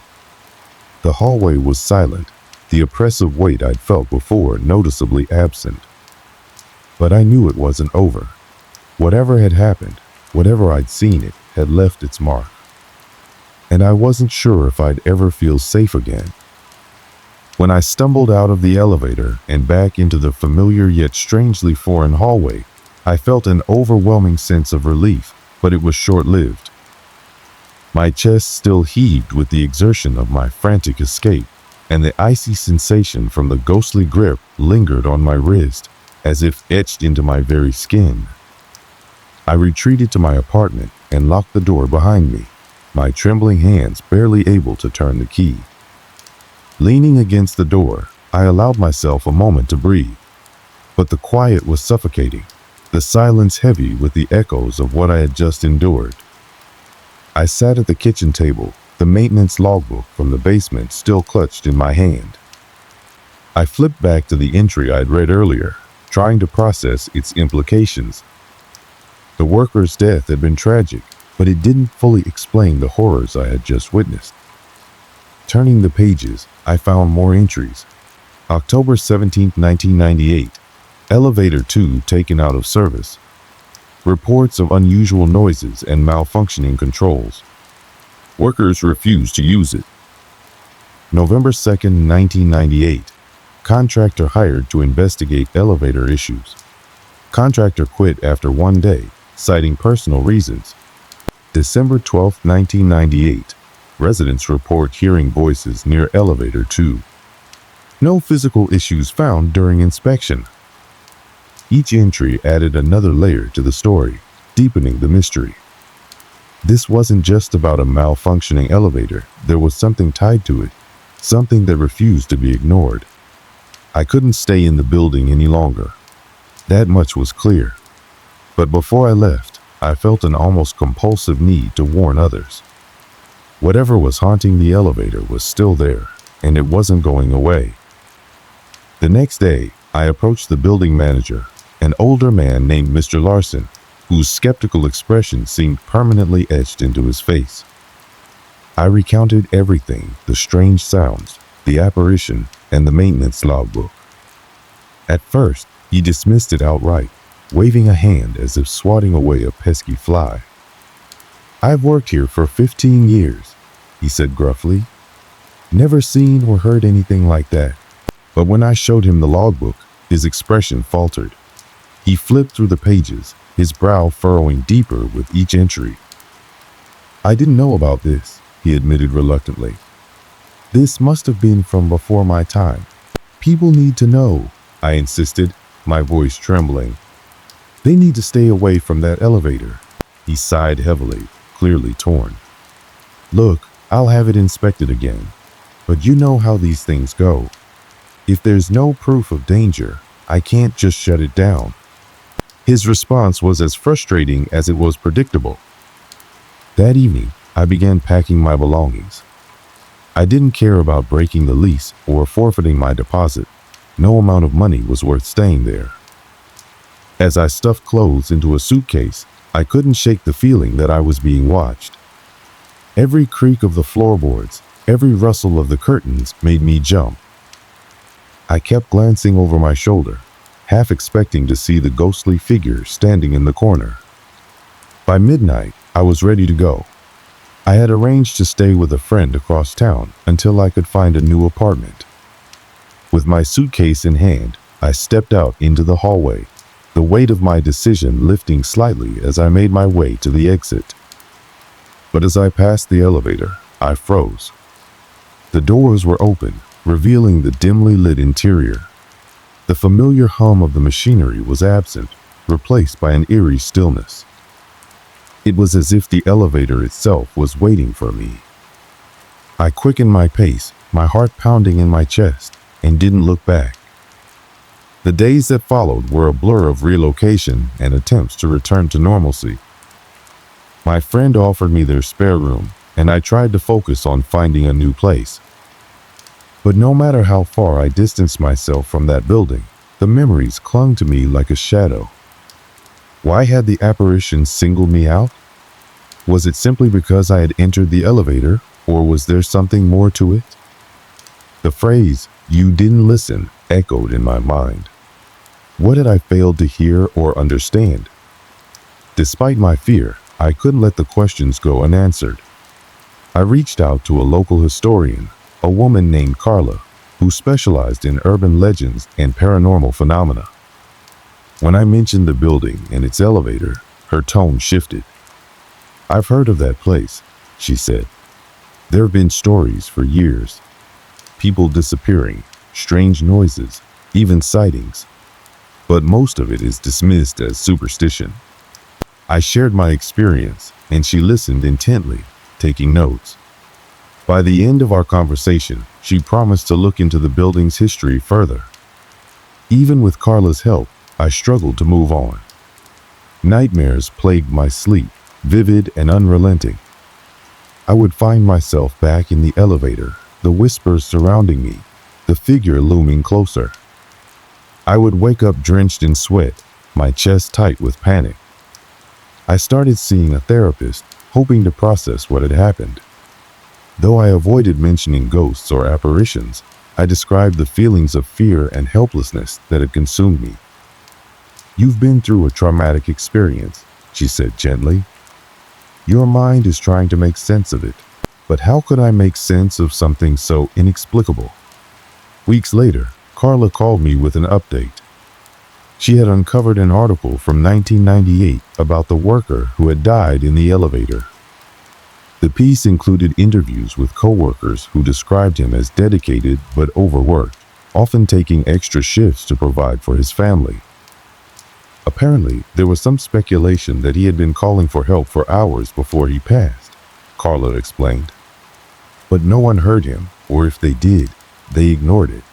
The realization hit me like a punch to the gut. The whispers, the apparition's words, it all made sense now.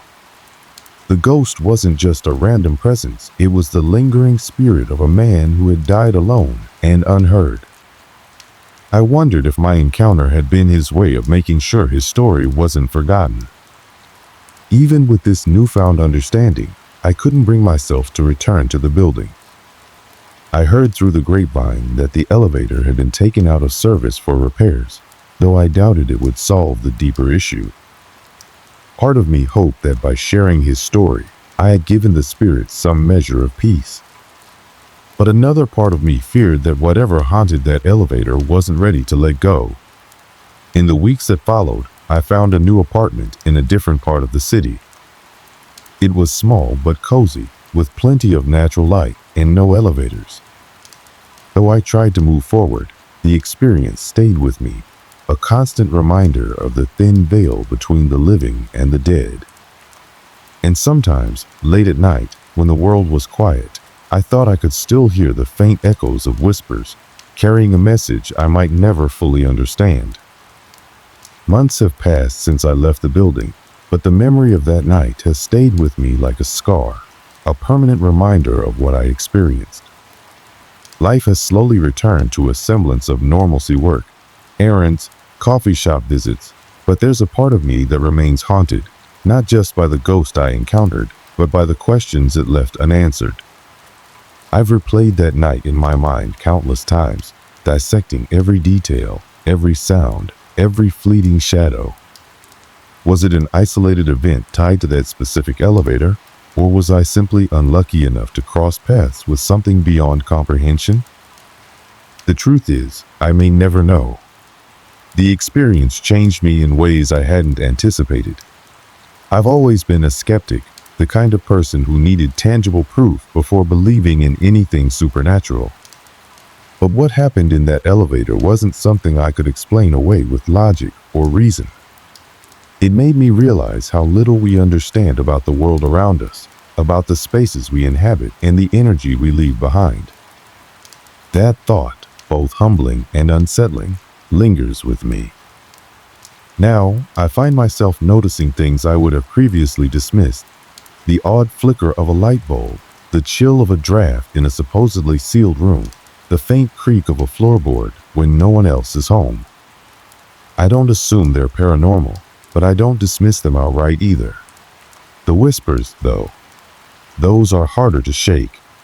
They don't come as often now, but every once in a while, I'll catch the faintest sound of them just on the edge of hearing, as if carried on a distant wind. Once, in the stillness of my new apartment, I heard it again. You didn't listen. I bolted upright, my heart pounding, and searched the room for the source. But there was nothing, no one, just silence.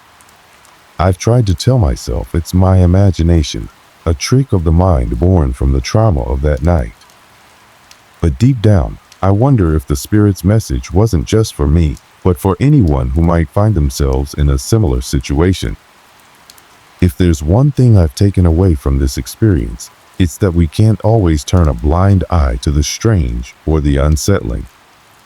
Whether it's a ghost, a cry for help, or something else entirely, there's value in paying attention and truly listening. I think about the man in the elevator often, about the life he must have led, and the loneliness he must have felt in his final moments. Did he hold on to his anger and despair because no one listened to him when it mattered most? Was his presence in that elevator a plea for acknowledgement, a desperate attempt to be heard, even after death? These questions haunt me as much as the experience itself. Despite the lingering fear, I've made an effort to move forward. I found a new job, one that doesn't require late nights or elevators, and I've reconnected with old friends who have been a source of comfort and support. But I've also started documenting my experience, not just as a way to process it, but as a way to share what I've learned. I've joined online forums dedicated to the paranormal, where I found others who've had similar encounters. Their stories, though different in detail, often carry the same underlying theme, a connection to something beyond the ordinary, something that challenges the boundaries of what we know.